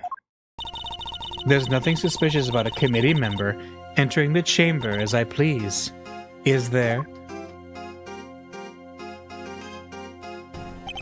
Perhaps not, but that's also not the exonerating evidence you seem to think it is. Also, I would like to take a moment to note that it's really cool that the big building had this, like, gothic Notre Dame interior-esque setup with stone and stained glass just sitting around empty, so that, you know, someday a sinister prosecutorial committee could move itself in here. Unless you can also prove that you yourself didn't murder your colleague. What utter nonsense. What would I have had to gain from killing her? I am sure you know how I'm going to answer that, Your Honor. I believe further investigation will shed light on any motives you might have had. I am a faithful servant of the goddess. Why would I ever resort to an act of crime? I used my keycard, that much is true, but my reason for entering this room is far from questionable. Then perhaps you'd care to tell us why? I had business here in the committee chamber. There were certain preparations to make. Preparations? Sounds pretty suspicious to me. I am not at liberty to share what I was preparing for. But I am sure Prosecutor Edgeworth can make an educated guess. Ah, that's savage. My hearing. She must have been busy gathering documents that they were going to use against me to relieve me of my badge. All right, children, that's enough, says somebody who is a mystery man or person. It's good to keep our skills and our tongue sharp, especially when you're young, but that'll do for now. Who in the... Oh! Ah, really takes me back to the days of my youth, back when I would wrangle with a certain detective. He disappeared, you know. I hope he's out there somewhere, living his best life. You'll have to forgive me. It's just, I get so emotional. The tears, I can't stop them. Chairman Winner. Winner? Winner? That's what I said. Verity, my girl. Do you ever stop working? Your dedication puts us all to shame. How many prosecutor's badges does he have? 1. That's a lot of badges. 28 of them? Because there's 20... there's 27 on his vest, and then there's 1 on his lapel. And is this young Francisca I see before me? Dear child, when did you get so big? Uncle Winner, it's been far too long. Oh. And so formal. I thought we were like family. Used to sit on my knee and shout, Uncle Winner, at the top of your little lungs. But time goes by so very fast. Oh, I can't help but shed a tear. Dad, what are you doing here? What am I doing here? A committee member has been murdered, and you're in charge of the case, my boy. What is this? Bring your pops to work day? Silence. Do you have any idea who he is? This man is practically the right hand of the goddess herself. A former chief prosecutor and the current chairman of the Committee for Prosecutorial Excellence. Now, Verity. There's no need to bring all that up. I'm just a harmless old man, really. Allow me to apologize for the detective's rudeness. I am... Miles Edgeworth, correct? And your little subordinate, Dick Gumshoe. I am Excelsius Winner. Excelsius? Okay. Father to this idiot boy, among other things. My wife and I were so happy when he was born. And now she's gone too. Heaven only knows to where. Dad, you're here. Use my handkerchief. Thank you, son. You're a good boy. In your own silly way. Like father, like son, I suppose. Though it's hard to say who's the bigger fool. Well, Verity, how goes the investigation? Thank you for asking, sir. We have identified a prime suspect, one K. Faraday. We are currently trying... You don't have nearly enough to make her your prime suspect, and you know it! Or have you forgot what we just discovered about the letter? I told you that was just a mix-up. They got the wrong pocket. Yeah! Don't test my patience. All right, that's enough. Let's all just calm down, shall we? I'm sorry you had to see that, sir. My humblest apologies. I think you've all made your cases very clearly. All except for you, Eustace. What? But, Dad! We are prosecutors, and it is our duty to identify suspects and bring them to justice. But I wouldn't dare call someone a suspect without evidence or a motive. Please, Mr. Edgeworth, I know all about your relationship to the accused. thick as thieves seems pretty apt based on what I've heard. Kay's no criminal. She helped us catch the bad guys loads of times. Much about this case is still unclear, sir. Please, you have to let us... It's heartwarming, really. The bonds of friendship are so strong among the young. He's got a... What? What? But circumstances being what they are, I'm afraid those bonds won't be enough. What the heck is that supposed to mean? The prosecutor's office needs this case cleared up as quickly as possible. Time is oh so precious, and we have so little of it. Oh, and there are so many other cases. I'm sorry, but you understand, of course, don't you? Oh. All right, Miss K. Faraday. Time to come along quietly. Yes, sir. You're not taking her! She's innocent, I tell you! To defy the chairman of the committee is to defy the law itself. It is an act so brazen, a hearing won't be necessary at all. Are you prepared for Mr. Edgeworth to lose his badge over this, detective?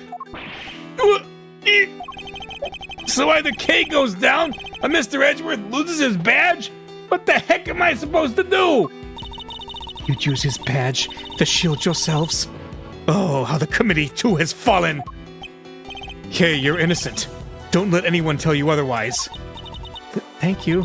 We've only known each other for a short while, but you've been very kind. And I'm sorry. Sorry for being a criminal. Your contrition has been noted, Miss Faraday, and will be conveyed to the Goddess of Justice. Ugh! What in the world should I do? When I was little, all I wanted was to be like my father. To become an attorney and fight for those who can't fight for themselves. But now my fate is tied to that of this one tiny badge. One tiny badge against the life of a dear acquaintance. Who am I kidding? There's nothing to weigh up here.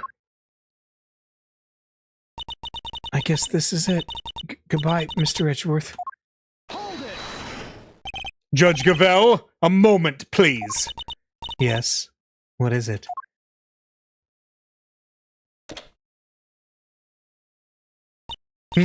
Your badge? What is the meaning of this? I am returning it. From this day forth, I am a prosecutor no longer. Mr. Edgeworth? What are you doing? Miles Edgeworth, explain yourself right now. You're giving it all up? Just like that? You can't mean it, sir. Tell me you're kidding, please. If you're not a prosecutor anymore, then what does that make me? I have one duty, and one duty alone, to pursue the truth. If being a prosecutor means I must turn a blind eye to the very truth before me, then I will gladly shed the title to be free.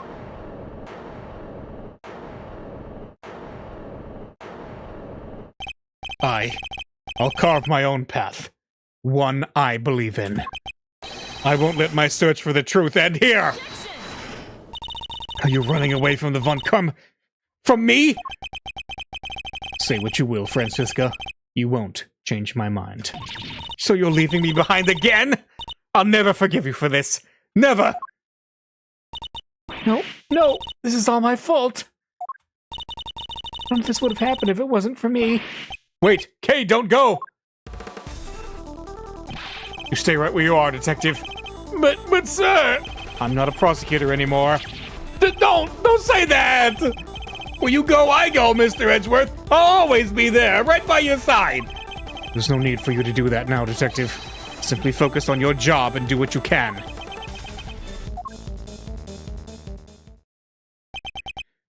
Well, now, this is no good, is it? We've let a dangerous criminal run free. I try, and yet it's never enough. There's no need to worry, sir. We'll set up a cordon. She won't get far. She'd better not. I'll be very disappointed in you if she does.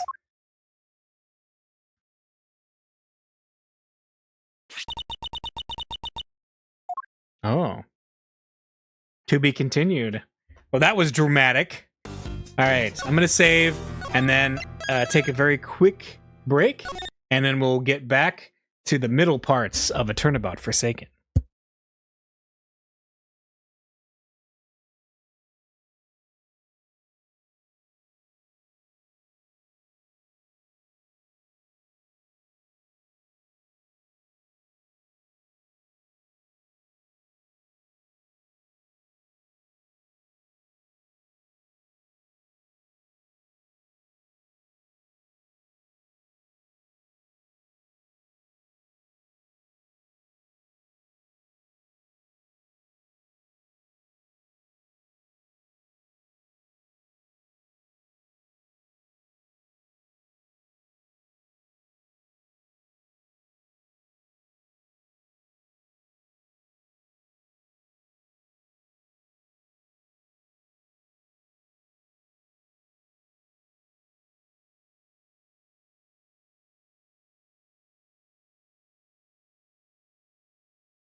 All right, let's keep going.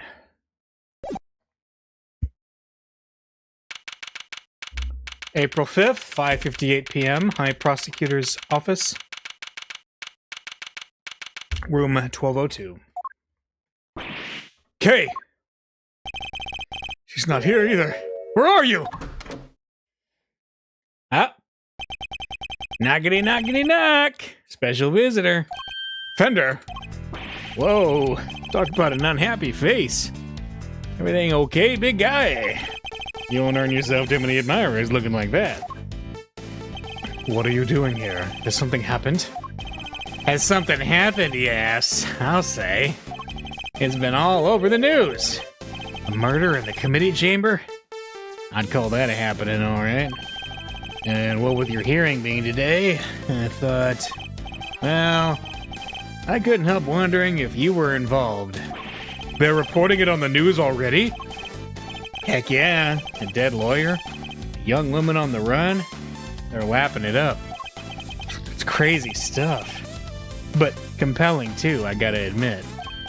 So, are you gonna give me the lowdown or what? Well, actually... Whoa, maybe warn a guy before blowing his mind next time. Things are even crazier than I thought. This isn't a joke, Fender. Kay's out there somewhere. All alone, without her memory. Not to mention being the suspect in the murder. That definitely doesn't make things any easier. But where the heck could she have gotten to?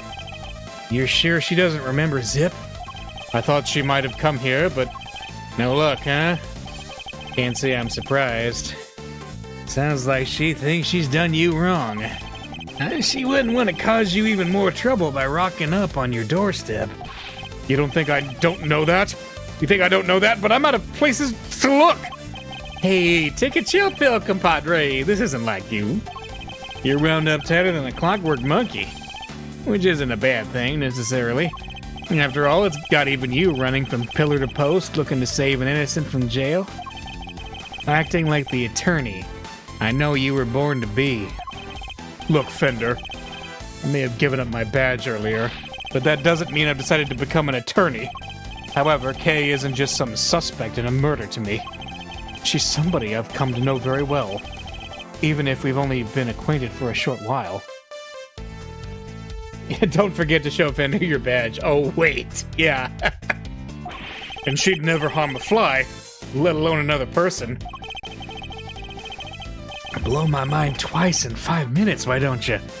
Kid's lucky to have you in your corner, champ. I hope you don't mind me saying this, but that's quite the bond that sprung up between the two of you. Enough to give me and your old man's a run for its money, even. It's nothing like that, really. She just likes to involve herself in my affairs. You can say that again. From what I've seen, she likes to charge into things no holds barred. But she's done you some good, I can tell.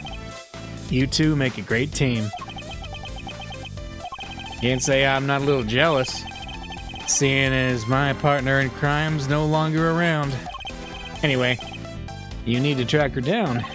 Connections like that don't grow on trees. I should know. Alright, how about this for a plan? You're fresh out of ideas about where she could be, and you just can't walk the street shouting her name. So why not go back to the source? Look into how she lost her memory in the first place. You just might turn up some clues that'll help narrow things down. That's not a bad idea.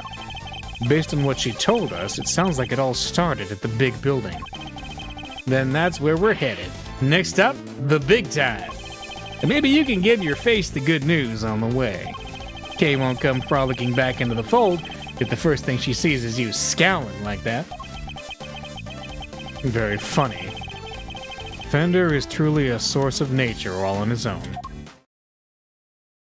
Alright, April 5th, 6:42 p.m. Big building, viewing platform.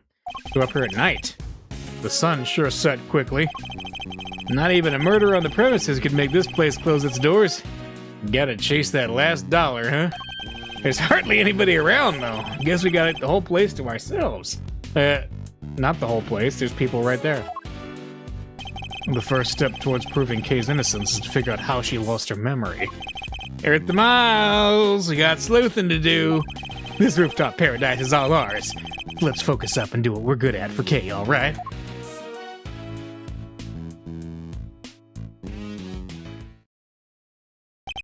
Do what we're good at, huh? I suppose I should be grateful there's at least something we can do. Investigation time. All right. Well, what about this very obvious trapdoor here? It's a pretty sizable cherry tree. Its flowers are just on the cusp of full bloom. So we're not looking at the trapdoor. Got it. According to what Kay told us, she was standing beneath this tree until she was pushed and fell. Okay, so she didn't fall off this, obviously, because she's not dead. So this trapdoor was open, and she fell into the trapdoor. And it was a sizable enough fall. So the person in the raincoat that Kay saw supposedly approached her from the direction of the concession stand. Which would suggest that she was pushed over this railing here. Not true, though. The railing is chest high. You'd have to try really hard to go tumbling over the edge of it. Everything looks sturdy enough, too. Oh. Let's see. Pegasus, the winged horse of legend. No, wait.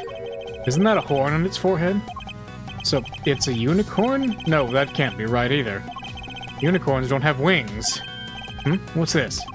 There's a little plaque there at the bottom showing the name of the police. Contradictions. That'll teach me to bother engaging with such things. That's right, I have no time for art. The beak and wings of a bird and the body of a lion. I guess these statues are meant to guard the peace of this little rooftop heaven. I have to say, they're incredibly detailed. Almost frighteningly so. Instead of feeling welcomed, I wonder how many people have been scared off by these instead. And we got the doors back here. No, nothing. Oh, binoculars. You can insert a coin to take a good look at the distant landscape for a few minutes. Kay absolutely would have been all over this. The Kay I know, anyway. But for now, I'd better focus my powers of observation on this rooftop. And what is this here? What does it say? Parting clouds, cotton candy. Interesting. Oh, is it like one of those automated cotton candy makers? Yeah, I bet it is. It looks like a TV for showing announcements from the various companies in the big building. But at the moment, it's just showing a regular broadcast channel. Gee, what am I standing here for? The Steel Samurai isn't on today. Of course, it would be the Steel Samurai. Let's talk to these two. Mr. Edgeworth, we meet again. What are you two doing up here? Well, seeing as we came all this way, we thought we might as well enjoy some cotton candy. What the heck are you doing here? Looking to get yourself in even more hot water? You didn't worry about me, Dr. Hertz. I'll be just fine. Whatever you say, Mr. Soon-to-be ex-prosecutor turned ex-prosecutor. Saw that coming a mile off. Wait, what? You got fired? As I said, you needn't concern yourself with my affairs. If you say so. So, oh, how's Kay doing? Uh-oh, did something happen? Maybe I can help? How about an injection? No injections, thank you. Unfortunately, a jab a day does not keep the world's troubles at bay. That's right. Why is Larry not working at the cotton candy stand? I know, we have a perfect opportunity for Larry to come back, and he's not here. I'm getting frustrated. Yeah, it did get kind of chilly, huh? Come on, let's head home. All right then, Mr. Edgeworth. Catch you again soon. Oh, they're leaving. Okay.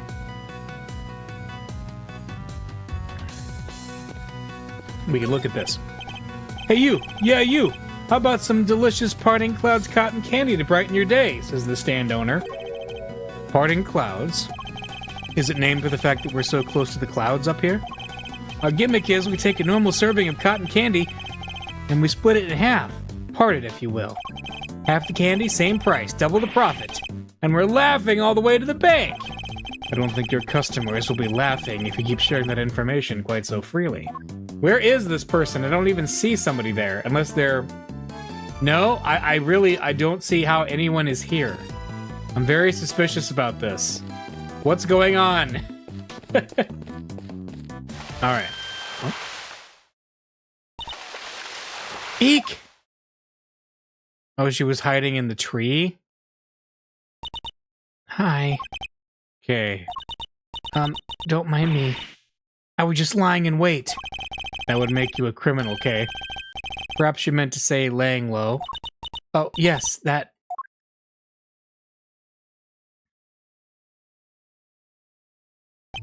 Nevertheless, I doubt people will look kindly on a suspect haunting the site of her supposed crime. Surely you understand that, even in your current state. On top of which, while you've been playing hide-and-go-seek, I've been worried sick and frantically trying to find you. Are you mad at me? Of course I am. Now, what were you thinking coming back here? Did you think your amnesia would excuse your recklessness? No! I came to try and help you get your badge back. What? I thought if I could get my memory back, I might be able to remember killing that poor woman. I thought if I came back to where I lost my memory, maybe I could...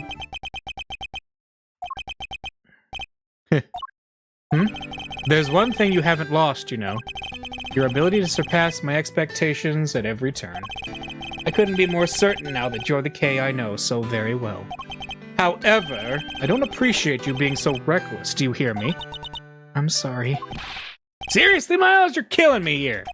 You were banking good guy points, and then you went and blew it by blowing your top. Good to see you, kiddo. Glad to see you're safe. Come on, bring it in. Okay. That's a spirit. Not now, Fender.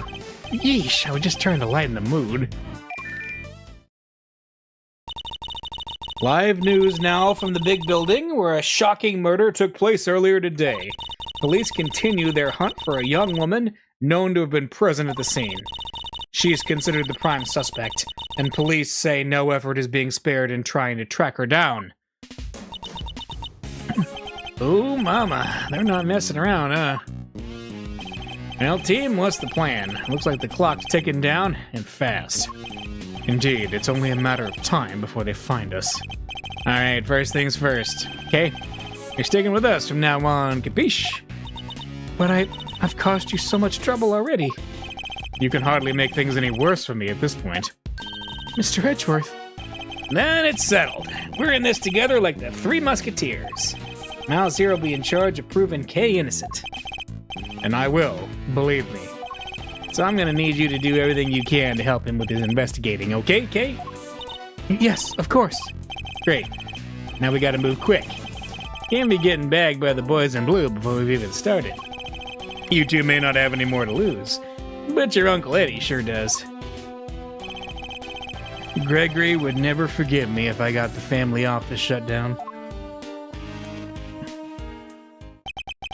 Thank you, Fender. I'm sure I owe you more than I'll ever really know. Alright. Well, we can talk to him, and we can talk to Kay. So let's start with Kay.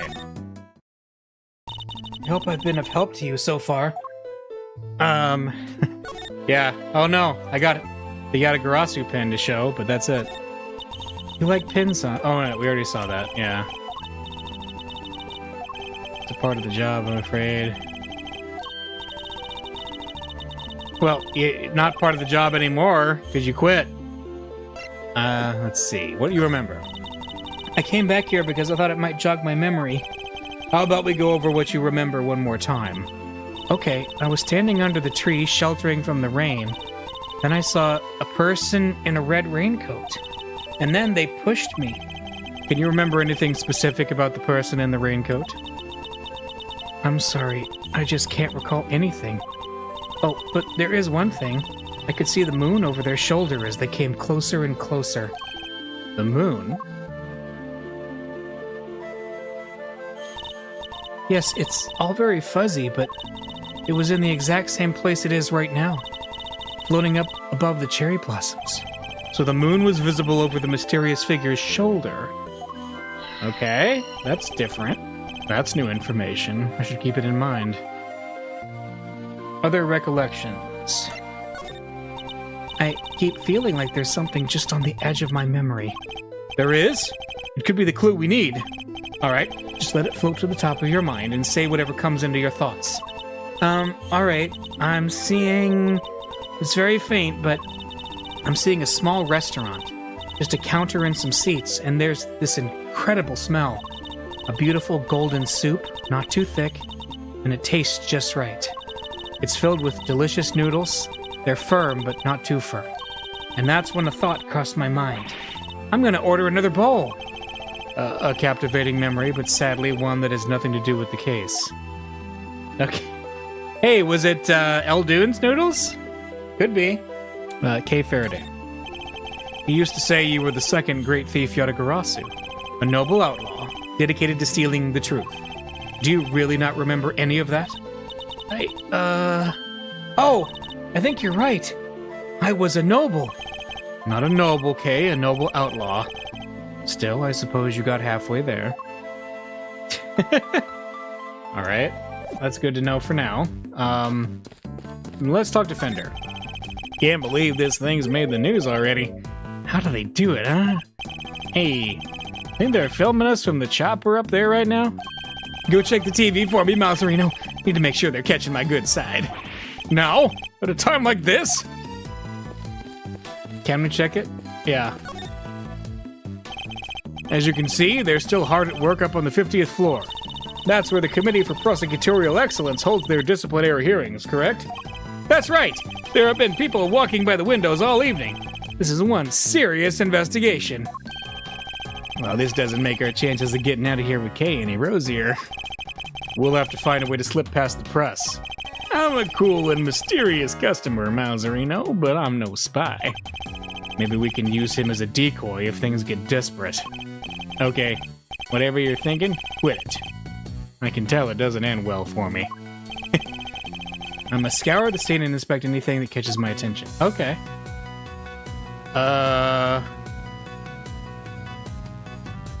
What do we got? It looks like this is being broadcast live, which means we're looking at the big building in real time. Does that mean we're on TV too? I don't think so. The camera is far away enough and it's just dark enough that I think we'll be safe for now. At least we'd better be. If Kay is spotted, things will go from bad to worse before we know it. Alright, there's the... Okay. Alright. Is there anything specific like this? As you can see, they're still hard at work up on the 50th floor. That's where the Committee for Prosecutorial Excellence holds their disciplinary hearings, correct? That's right, they've been... Well, yeah, we got that. In serious investigation. I guess they're still working the committee chamber. The reporter's right. You can see people moving around. Wait, something's very wrong with this picture. And I can use a certain piece of evidence to help me deduce exactly what. Oh, that there's a whole nother floor there that's not... The lights aren't on. I just got that. Yeah. Big building pamphlet. Question. How many floors does this building have? Easy. 50, right? Kinda ironic that just a few feet above where the committee works its ugly little schemes is a place where starry-eyed young romantics come to wish for everlasting smoochy times. But then, what's that dark space above the 50th floor? The gloomy underbelly of love? Wait a minute. Exactly. The committee chamber is supposed to be on the top floor, directly beneath the viewing platform. But it actually appears to be located one floor below that. Clearly contradicting the supposed facts. Maybe whoever wrote the pamphlet made a mistake? Somehow, I don't think so. Call me crazy, but... Yes, there appears to be a hidden 51st floor. Aha! Wow, and that's where they keep the gloomy underbelly of love? My heart! You didn't need to take it quite so literally, Kay. Good, then perhaps we can take this more seriously instead. Come on, have you met me, Miles? That might be easier said than done. It'll still be easier than trying to enjoy your so-called jokes. Alright. Well, let's see what we got then.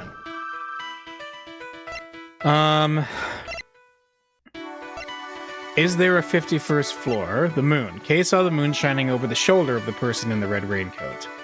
Is the same part of the sky tonight. Kay remembers standing beneath the cherry tree. But the moon. There's a contradiction here. The moon and where Kay was standing. What? Aw, there's no logical connection between these two things. That's too bad. Is there a 51st floor? The moon. Kay was pushed by a person in a red raincoat who had walked toward her from the concession stand. Is it she saw the moon, but the railing doesn't line up? There we go. Okay. Thinking back over what Kay has said, the person in the raincoat approached her from the direction of the concession stand, which implies that she was pushed over the railing on the side opposite the stand. She also said that she could see the moon over this person's shoulder, but when we checked just now, the moon was in a different location than expected. Yet Kay claims it's currently in the same spot in the sky as the night of the incident. This throws the positions of the moon and the person in the raincoat out of alignment with her story. I think her memories may have become confused somehow. What's more, if she really had been pushed over that railing, she would have never survived the fall. Therefore, I must conclude that she may not have fallen where she thought she did. Alright. Where Kay fell. It's possible that Kay didn't fall over the railing at all. What about the 51st floor? Did she fall there? No? Okay. Not quite right. Alright. Where Kay was standing versus where she fell? There we go. Okay. You may have fallen, Kay, but it couldn't have been over that railing. Because if you had, you wouldn't be alive now to tell the tale. But I definitely remember standing under that tree. If I was pushed, the only way I could have fallen is over that railing, isn't it? Not unless the ground opened up and swallowed you whole. The ground can just open up like that? How? My bad, not a joking matter. Sorry, kiddo. But it may also be closer to the truth than you think, Fender. Let's take another look at the ground in that area. there's a chance we might have missed something. You mean this? Kay couldn't have fallen over the railing, so where did she fall? There must be a clue around here somewhere. I must scour the scene and inspect anything that catches my attention. Let's see. The ground here is covered with cherry blossoms. Even though the tree is not in full bloom yet, the strong wind up here is blowing the petals right off. It would have been nice if they had thought to tidy up just a little, though. Alright, what's this? Looks like a service hatch. Kay, do you think you might have fallen down here instead? Nah, you'd never be as clumsy as that. I'm sorry. I just can't say one way or the other. My bad, kiddo. Just another one of my silly musings.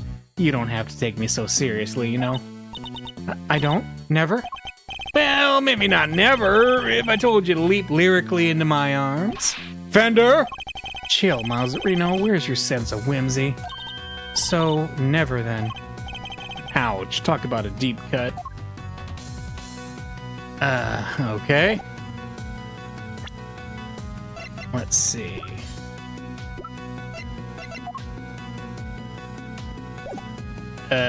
So logicking? Yeah, logic time. Down the hatch? Is there a 51st floor? Yes, I think these two connect. How has a whole floor between the 50th and the viewing platform remained undetected all this time? You got me there. Kinda hard to hide a set of stairs going up to it if you ask me. That's precisely it. Things like stairs that are normally out in the open going unnoticed by people seems a bit implausible.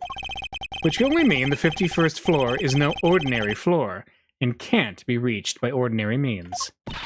Then we'll just have to reach it through extraordinary means, right? I don't know about extraordinary means. Maybe let's go for unconventional. Indeed. Consider, if you will, the hatch we found by the cherry tree. What would you expect to find on the other side of such a hatch? A room of some kind, perhaps? Oh, a secret room. Now you're talking my language. Let's go take a look. Alright, there we go. What is this place? Look at all that stuff down there. Is it a storeroom? Whatever it is, I think we can safely say that this is where you fell. Go team! Strike one mystery off the list. Yes, but the greater mystery of Kay's memory loss remains unsolved. We have a red rain-coated figure who can walk on air to account for, among other things. Hey, kinda got to bask in his success for a change. So we found a hidden storeroom. I vote we scooch on down and check it out. We have pretty much exhausted everything out here, and it can't hurt to take a look. Investigation complete. Yeah. Nice. Is that you, Mr. Edgeworth? Oh, hey! Look who it is. Emma, what are you doing here? I heard about what happened from Detective Gumshoe. I was in the area, so I thought I'd come by and see what's going on. This is Emma Skye. She's a high school student currently studying in Europe to become a forensic scientist. The younger sister of a former superior of mine. We've also stood in court together. The detective called me up in a panic. He said your badge fell off of the big building and that Kay was in a man's suit and... Hold it right there. Didn't you just leave to go back to Europe a few days ago? And you're back again already? Yep, I'm here with one of my professors. But not to do any schoolwork or anything, just some interpreting. Then shouldn't you be off doing that instead of gallivanting around a crime scene? Oh, it's fine. There's this wonderful thing called body language, after all. That's not an actual language, Emma. Anyway, never mind me. This is about Kay. How is she? Where is she? Aw, shucks, isn't that sweet, K-Meister? Your little friend is worried about you. Oh, yes. Who's this guy? Don't tell me you went and got a new assistant, Mr. Edgeworth. Very funny, young lady. It's actually the other way around, I'll have you know. Eddie Fender, attorney at law, and senior partner at Edgeworth & Co. law offices. Edgeworth? So you are his assistant. Wait, attorney? Since when were you a defense attorney? I'm not. To say it's complicated is an understatement. Let's not sweat the details for now. Yeah, first things first. But an attorney, Mr. Edgeworth? Really? Oof. It's like I'm not even here. What is this? Some kind of weird experiment? Perhaps we should head down below. I'll explain there. I agree. The police could be here any minute. And who's this? I'll explain later, Emma. Come on, time to go. Oh, all right. But you'd better explain yourself, Mr. Hotshot Attorney. Trust me, I'll explain that too. Okery dokery doo. Down the hatch we go. To be continued. Well, I think we should continue. With Emma now in tow, I'm guessing that means we're going to do some forensicing. April 5th, 7:06 p.m. Unknown. It's dark as a grave down here. I can't see the nose in front of my roguishly handsome face. Watch your step, Emma. Ouch! I think I hit my head on something. Make your way down slowly, Kay. I don't want you to slip. Oh, yes, Mr. Edgeworth. There's gotta be a light switch here somewhere. Ah! Bingo! What? This is... So the hidden 51st floor really is being used as a storeroom. That thing in the middle looks awfully familiar. We'll need to take a careful look over all these items. The big building pamphlet, okay. Updated, got it. All right, Mr. Edgeworth, you promised me an explanation or three. I did indeed. Where to even start? Wow, a lot's been happening, huh? What a case! It's not supposed to fill you with excitement, Emma. Hey, seems you've gotten yourself into a real pickle, Mr. Prosecutor Attorney. I'm not an attorney, nor a prosecutor, anymore. Well, whatever you are, I think it's time for science to lend a helping hand. Don't worry, I brought my entire kit with me. Well, if you're sure. Are you kidding? I live for moments like this. Here, let's make this all official. Good working with you again, Mr. Edgeworth. And you, Miss Sky? And then there were 4, right, everyone? Let's get to work. I want to know where that elevator goes. Looks like it goes down? It's something we'll certainly want to investigate further.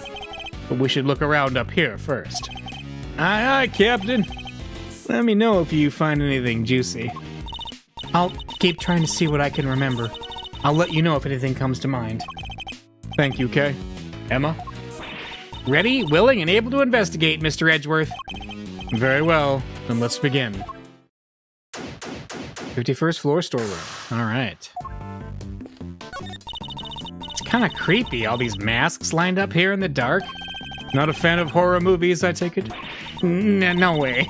Stuff's so unscientific. I think you mispronounced terrifying. I must scour the scene and inspect anything that catches my attention. I see the Steel Samurai. It's the Steel Samurai and the Nickel Samurai. The Nickel Samurai always seems kind of pleased with himself to me, you know what I mean? Like, it's not just about being skinny and cool, you know? There's more to it than that. I'm Team Steel all the way. You've just gone up in my estimation, Emma. I love it. Hey, I see the badgers. These are all case files from various murders. What? But why would they be in here? They should be safely under lock and key at the courthouse or the prosecutor's office, which would suggest that somebody removed them without permission. Something very suspicious is going on here. We need to find out more. Remember the Jammin' Ninja mask? I bet it goes right there. She's the only heroine the Steel Samurai series needs. You can say that again. I love the Pink Princess. You watch shows like that, Emma?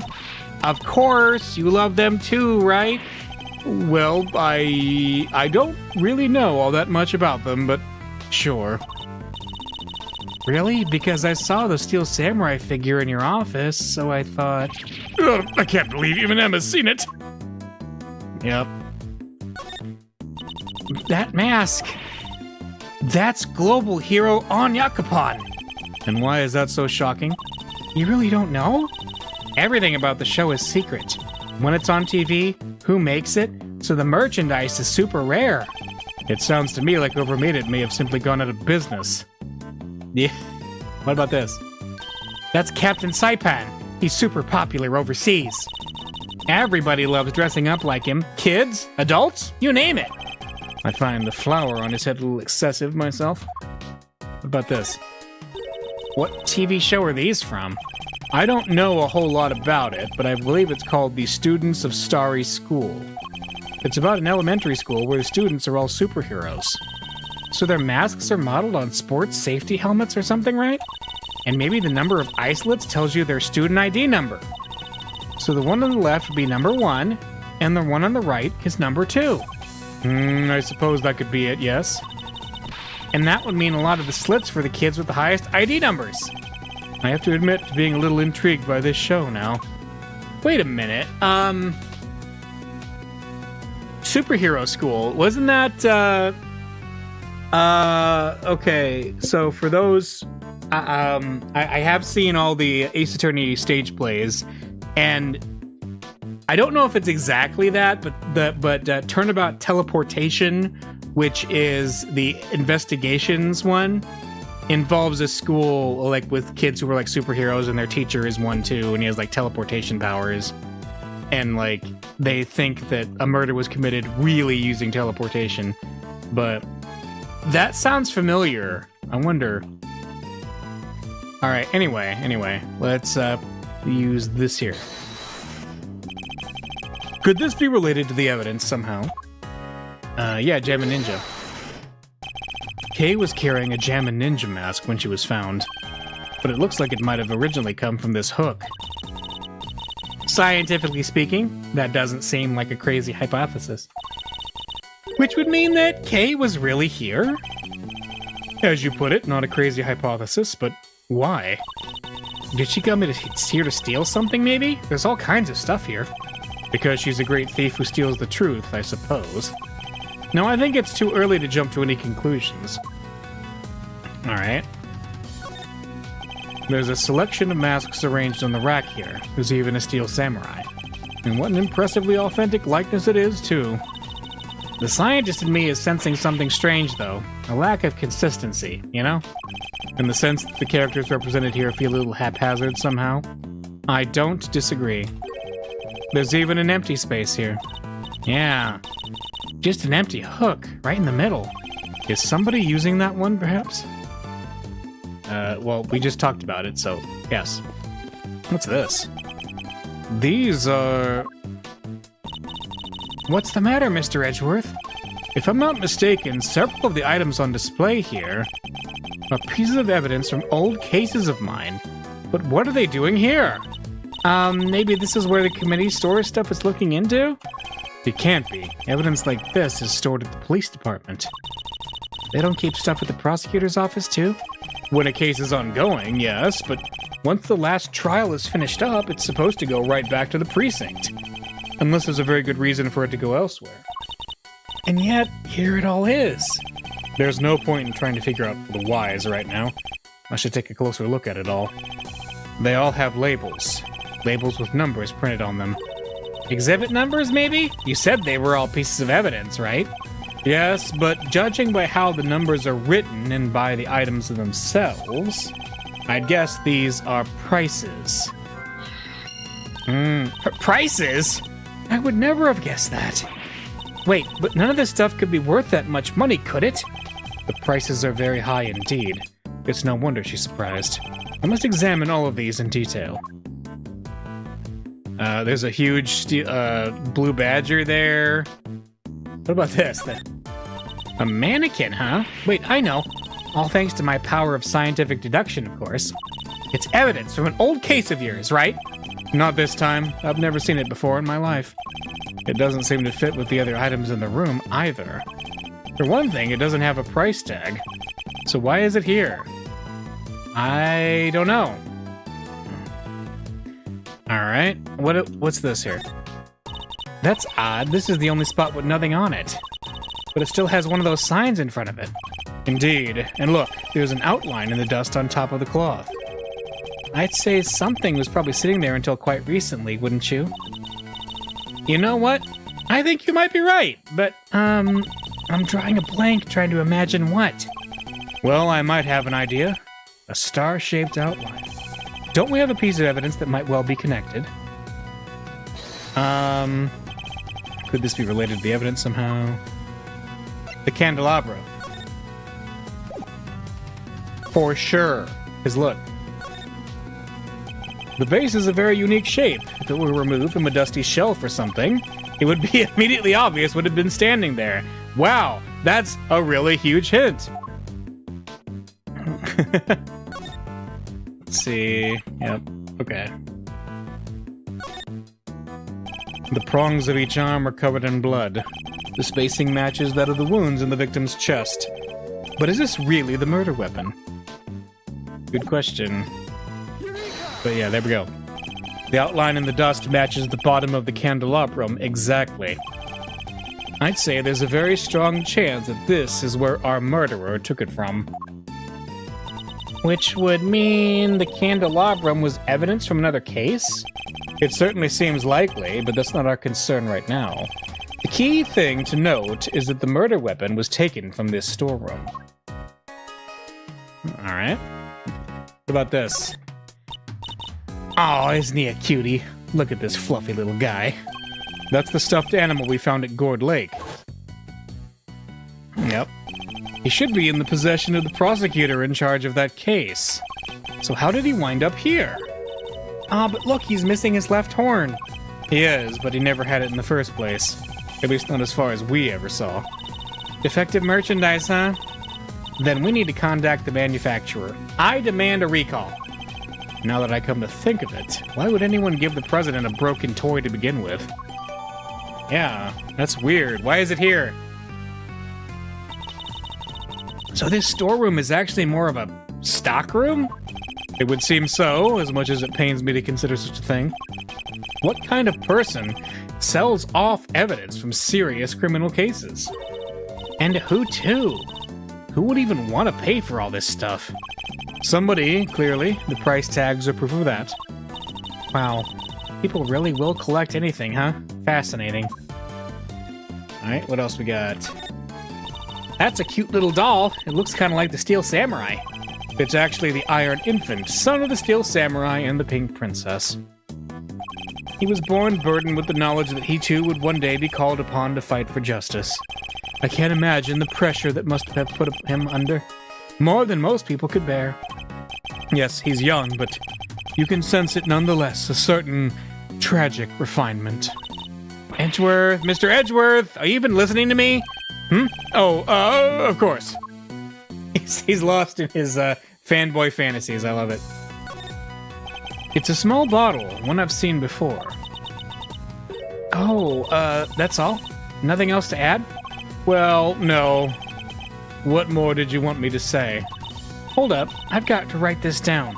Mr. Edgeworth can turn even the most boring topics into something picturesque with his explanations. Next time, try taking those kinds of notes in silence. There's that. There's the Cadopian ink. A bottle of ink and a lantern. Both pieces of evidence from a previous case of mine. But why? What's all this stuff that's related to you doing here? It's not as if any of it were in my possession for any length of time. The duration of the case and no longer. Perhaps this is all nothing but a coincidence. Seriously? A coincidence? I never thought I'd hear those words coming out of your mouth. We must always face up to the facts of a situation, however strange they may be. Isn't that what scientists believe, too? Ho, ho, ho! You want to talk about what scientists believe? Settle in. This may take a while. And then no. So we also have the lantern, we have the ink, and then we have the perfume. Interesting. But I think that's all we can see there. What about this? Scientifically speaking, I'd say this looks like some kind of wooden icebox? Yeah, the chains are probably to stop the cold air from escaping. I don't mean to contradict you, Emma, but isn't this just a box for storing clothes in? The wood is imbued with a natural repellent that keeps moths away. Oh, yeah, sure. guess you could look at it that way too. And keeping your clothes chilled would be nice for the summer, right? Still not prepared to let go of that particular part of your hypothesis, I see.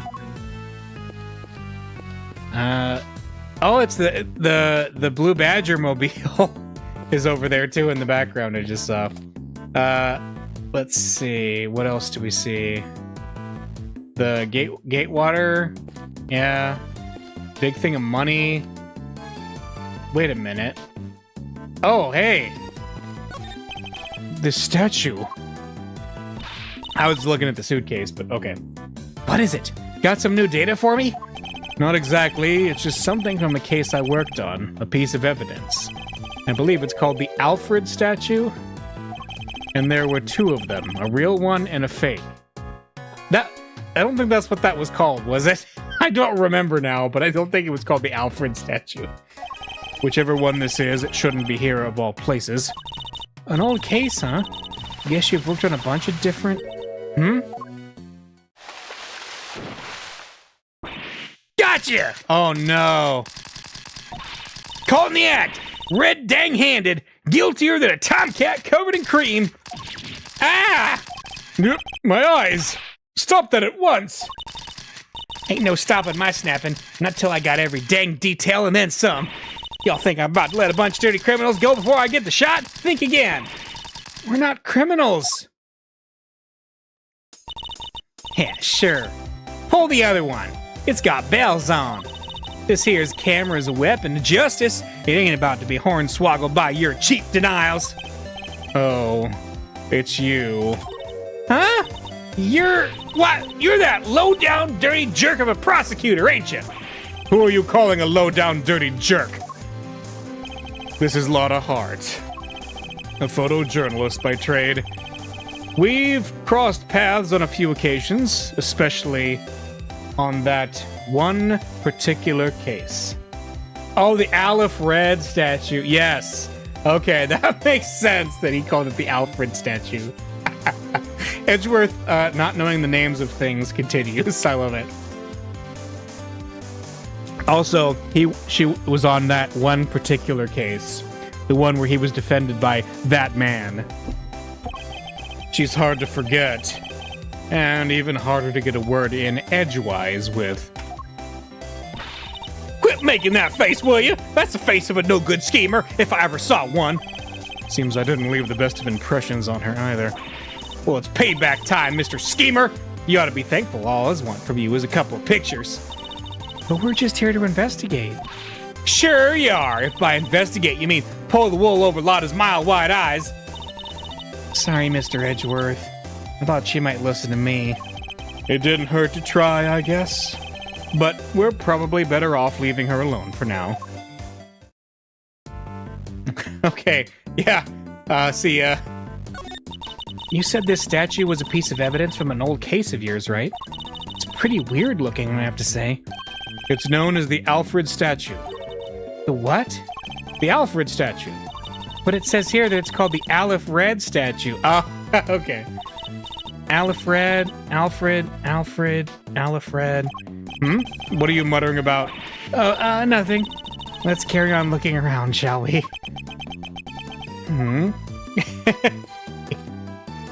Is this the inflatable steel samurai? What is that giant head thing? It's the head of the great Mrs. Monkey. I remember the case well, but how did they even get it up here? Huh? Mrs. Monkey? That doesn't sound right. Are you sure you didn't get the name wrong, Mr. Edgeworth? Or misremembered it somehow? Don't be ridiculous. As if I would ever make such a mistake. Oh, so that's Mr. Monkey, okay. But he kept calling Miss Monkey.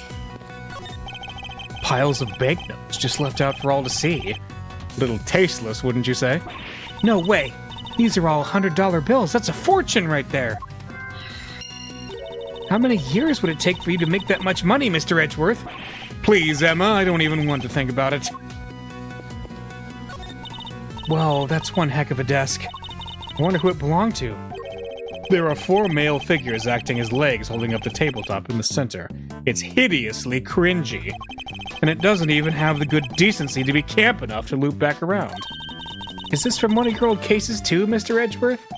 No, I can't think of anyone related to any of my investigations with such ostentatiously awful taste. At least I don't think there was. Somebody with... Wait, is this Red White's desk? Is it? That could be. I don't remember. Oh man. I'm a fake Phoenix Wright fan. Anyway, let's keep looking. There's VHS tapes. We haven't looked over here yet. A bunch of trophies and... Oh, look. Somebody's left a walkie-talkie here. It looks to me like it was put there deliberately. Rather like it's on display, to be honest. Hey, there are batteries in here, too. It could be useful. Let's take it with us. Nobody will mind if we use it for a little while, will they? I can take it to the police station afterward. Someone's starting to sound like a certain great thief. Alright, well let's talk to, Eddie, you got anything cool going on?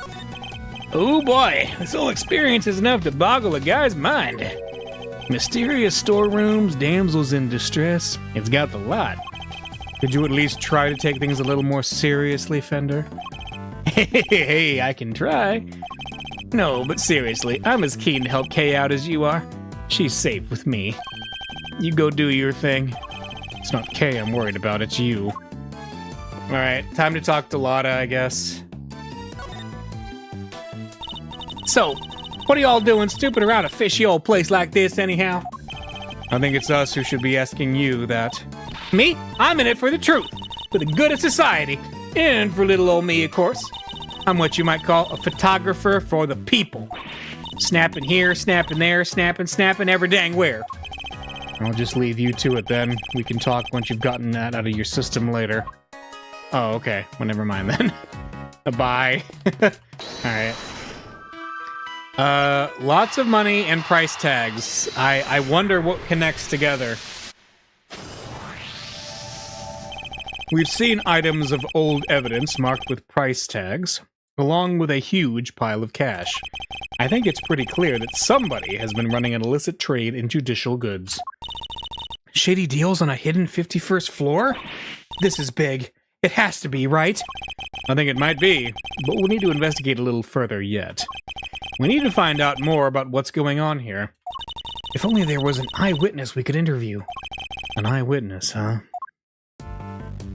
Like Kay? Who technically was there? Let's see. Why exactly are you here, Miss Hart? Okay, we can talk to her. Me? I told you. I'm in it for the truth. For the good of society. Alright, I'm a photographer for the people. For the people? If you won't tell me the real reason you're here, perhaps I can hazard a guess. Somebody was carrying out an illicit police evidence trafficking scheme here in the storeroom.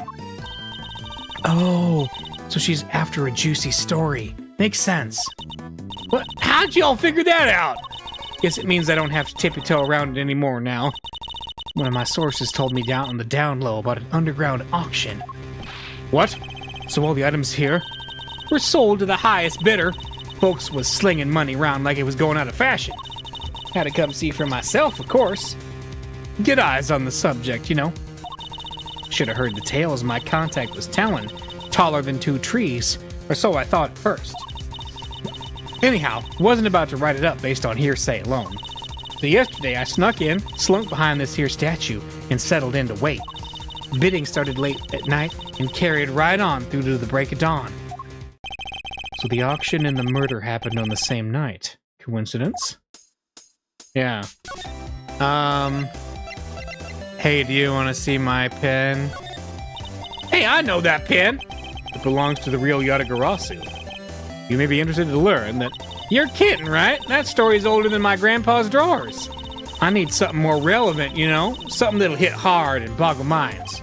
And would you go so far as to fabricate information in order to boggle minds, as you put it? What do you think I am, huh? No, I'll just spice it up a little. Add a couple bells, maybe some whistles. Who knows? Even a cherry on top if the mood takes me. That's the very definition of fabrication. Gem and Ninja, what about that? No offense and all, but if you're trying to reel me in here, y'all better have some tasty bait on that hook, by which I mean scoops, and plenty of them. She didn't seem interested in that at all. Alright. That's a no then. Broken plushie? No. What about the key card? No? What about the murder? You have nothing to say about the murder, really. Hayes, recollections? No. The candelabrum? No. She has nothing to say about any of this, huh? Okay. Well, in that case, let's talk. Dirty deals in a secret storeroom. Talk about a story! Was there anything else on sale apart from the items of evidence in this room? Sure, there was regular old stuff too. Shady artworks from who knows where, that kind of thing. In what way are shady artworks regular, exactly? But the evidence was the big draw, for sure. Reckon they were selling them faster than the crooks could smuggle them out of the cop and prosecutor shops. And I'll bet you got pictures of the whole thing, right, Miss Hart? Well, you see, the main event was down below. I had to try and see what I could from up here. Having been up here since yesterday, I assume you witnessed the entire auction from start to finish then. It was an underground affair, like I said, so folks wasn't exactly giving much away. All them customers came down one at a time from up the roof there.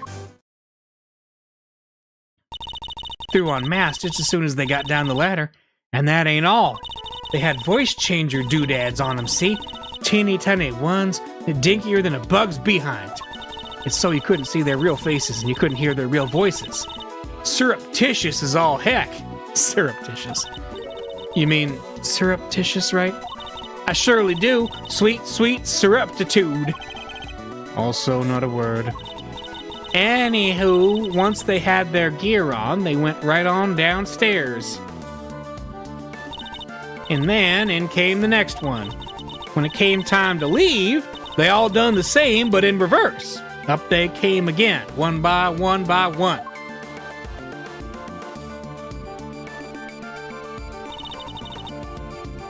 Masks back on the hook, up the ladder and away.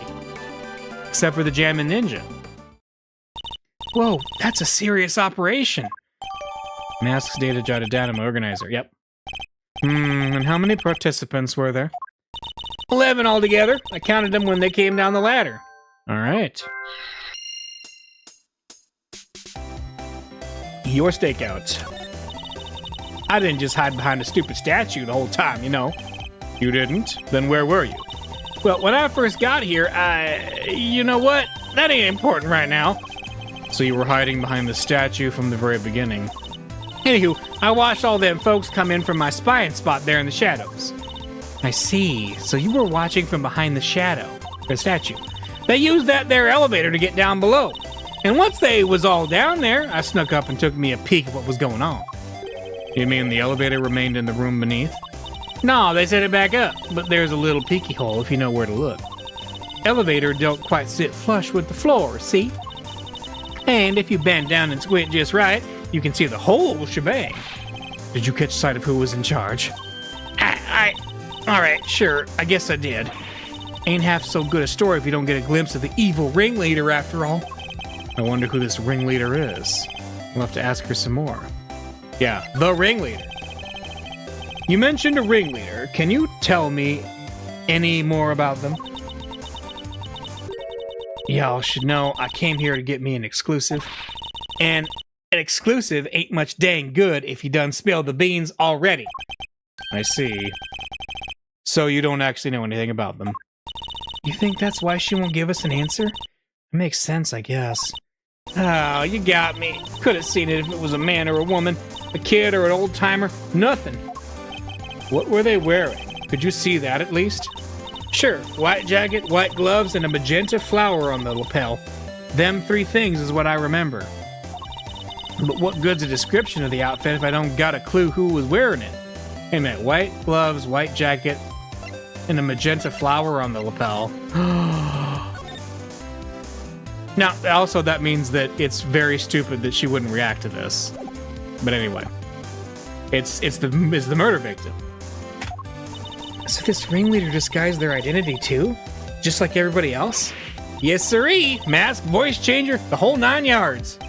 They were wearing one of the masks? Which one? Let me see. Oh yeah, this guy, Zervon. Zervon? What kind of name is that?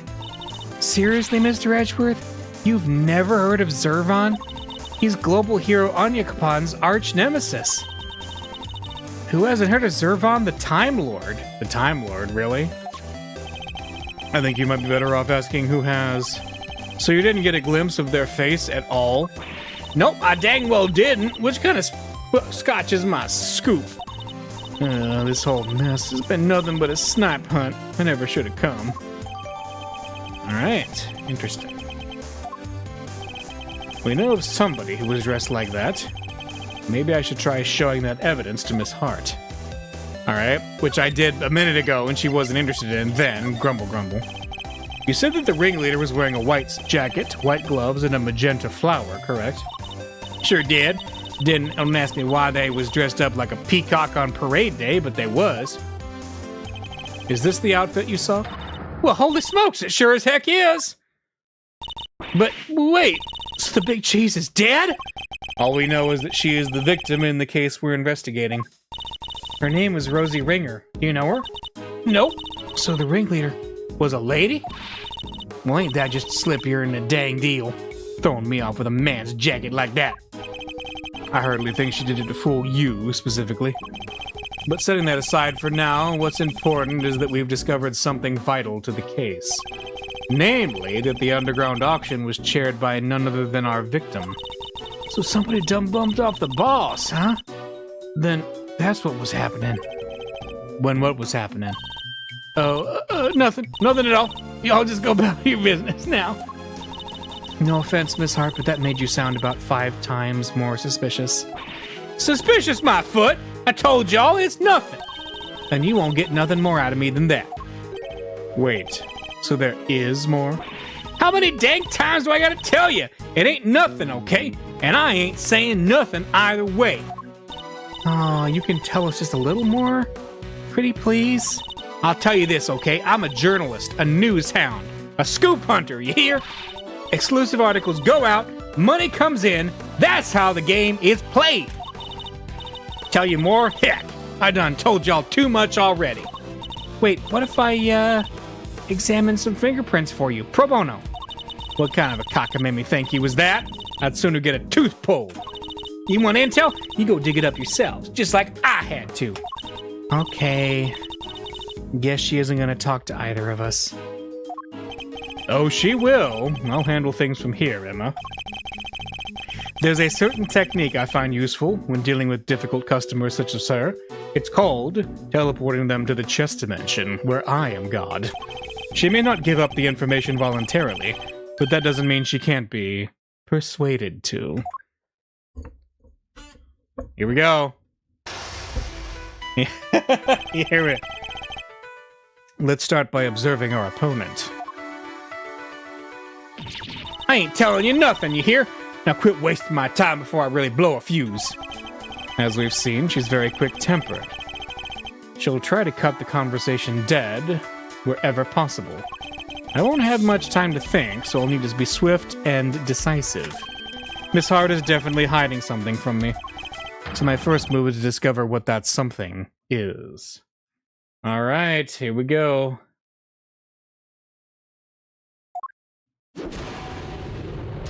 Mind chest, commence. Tell me what you know. I need you to tell me everything you know, and don't you dare leave anything out. Go jump in a creek, you big bully. Why should I tell you anything? You don't got nothing to do with me, nor with you neither.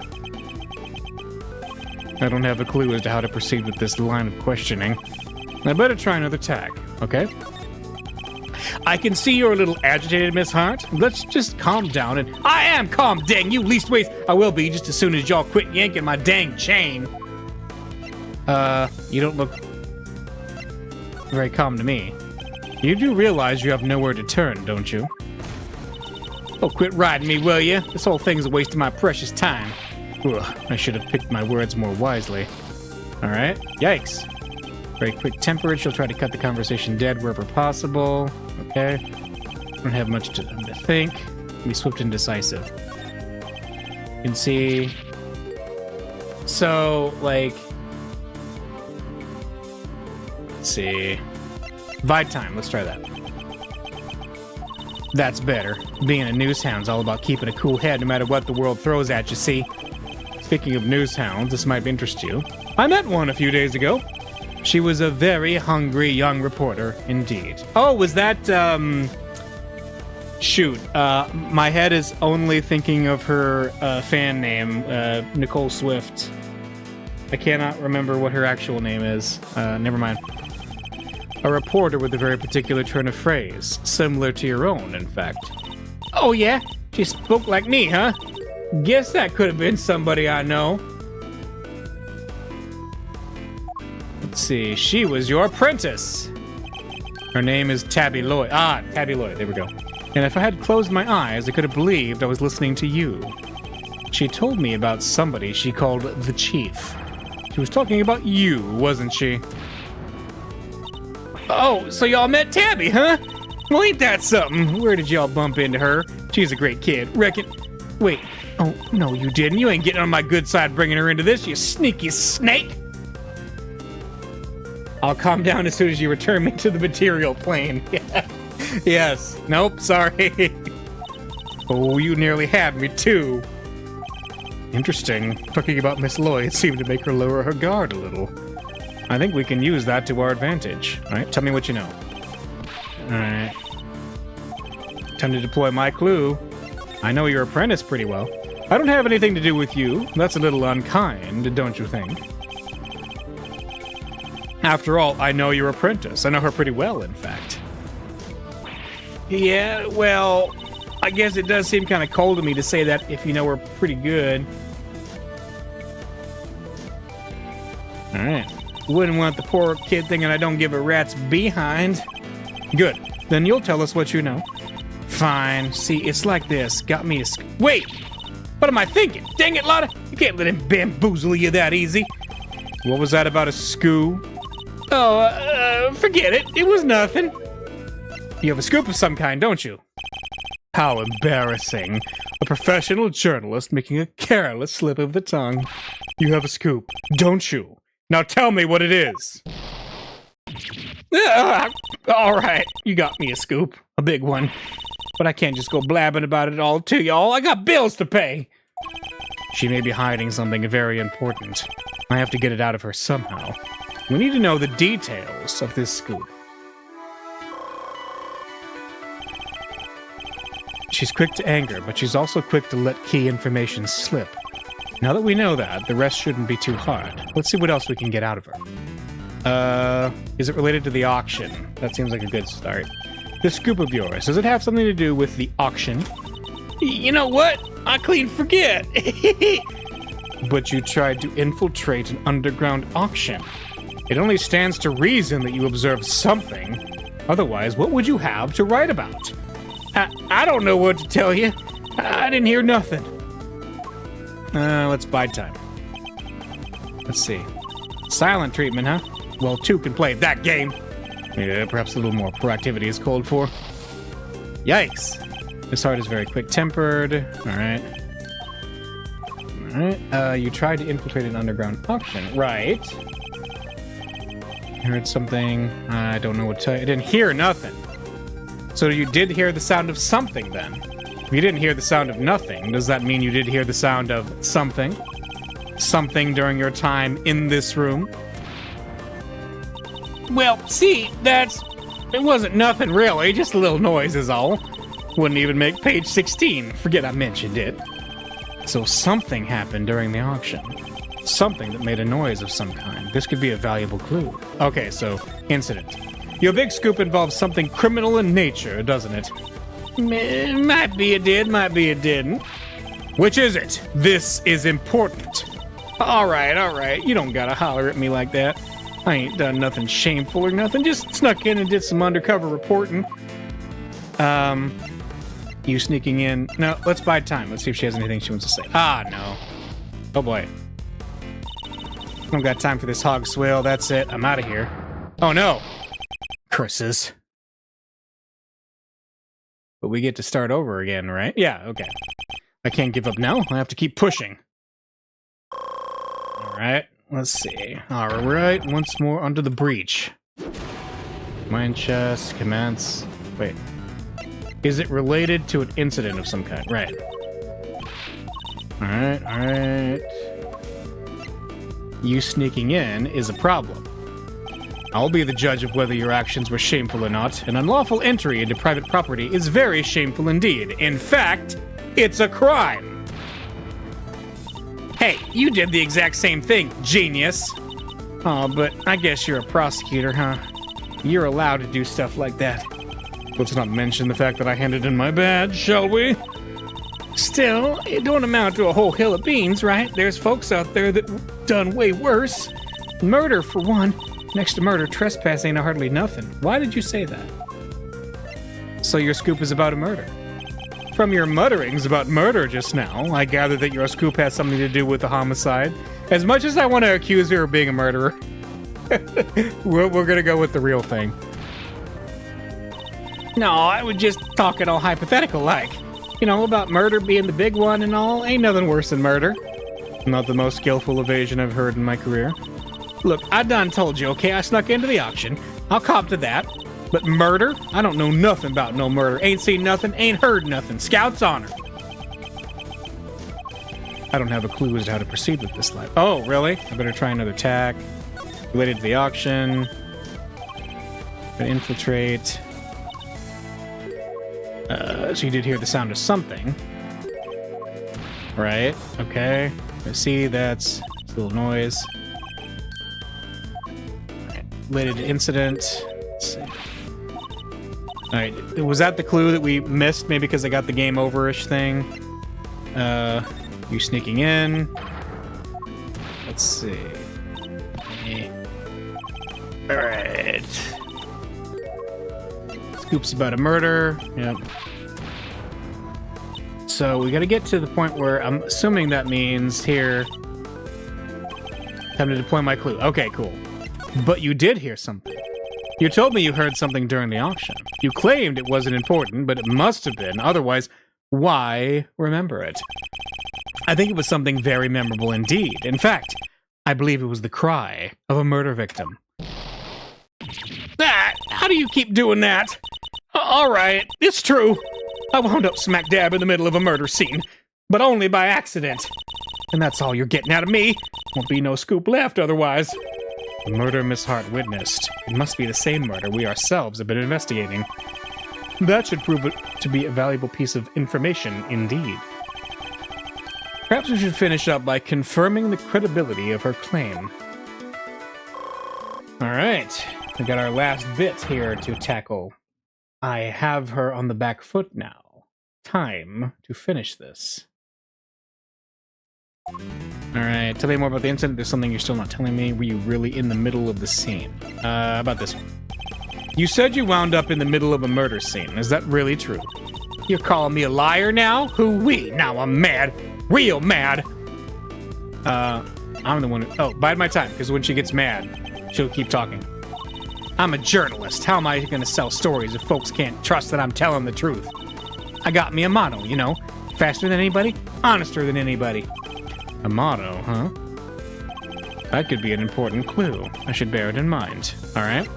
Tell me more about the incident. I need you to describe the murder in detail. It's vitally important. Yeah, I wish I could help y'all, but I don't rightly recall a whole bunch. Ain't much I can tell you, sorry. I mean, look at me. Can't even get my facts straight half the time. Time to deploy my clue. I thought you were honester than everybody. I can't imagine that being so vague on the facts is a trait valued among journalists. Ha! Ha ha! Oh boy. Surely accuracy and honesty are what's necessary when reporting on a story. Well, see, it seems your so-called information is not credible after all. Look, there was a murder, and I was there. I can even prove it. You can prove it, can't you? You can prove it, can you? How? I've got it right. Wait, you heard that? I was just talking to myself. Don't think nothing of it. She's still hiding something. This is a very vital clue. I'll need to use it to maximum effect. Yeah, there's something you're still not telling me. Be honest, Miss Hart. I know there's something you're still not telling me. Ain't nothing left to tell, dang it! I done spilled my guts already. Time to deploy my clue. Oh, yeah. I know you've been keeping something from me, and that something is proof. Proof related to the murder you witnessed. Proof sound enough to form the basis of a story you're hoping to sell. Ah! Dang it all to heck. Give me a break, will you? I'll come clean, okay? That's what you want, right? Here, I done snapped me a photo. Happy now? You better be. And that's checkmate.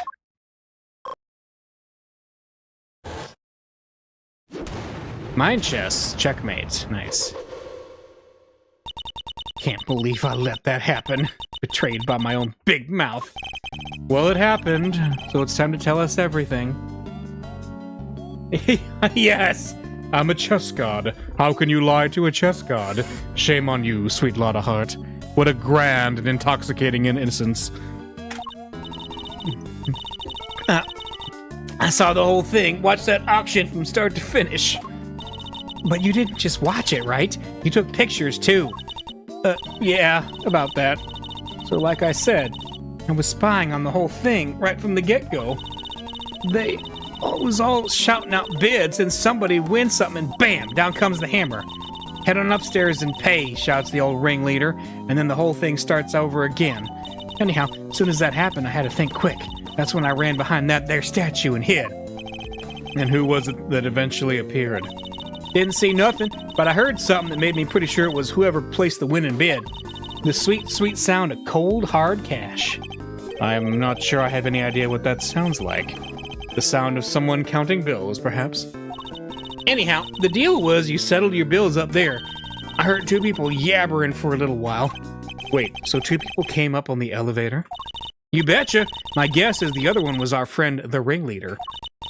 Anyway, yabber, yabber, yabber. On it goes for a little while, then, ah! A scream.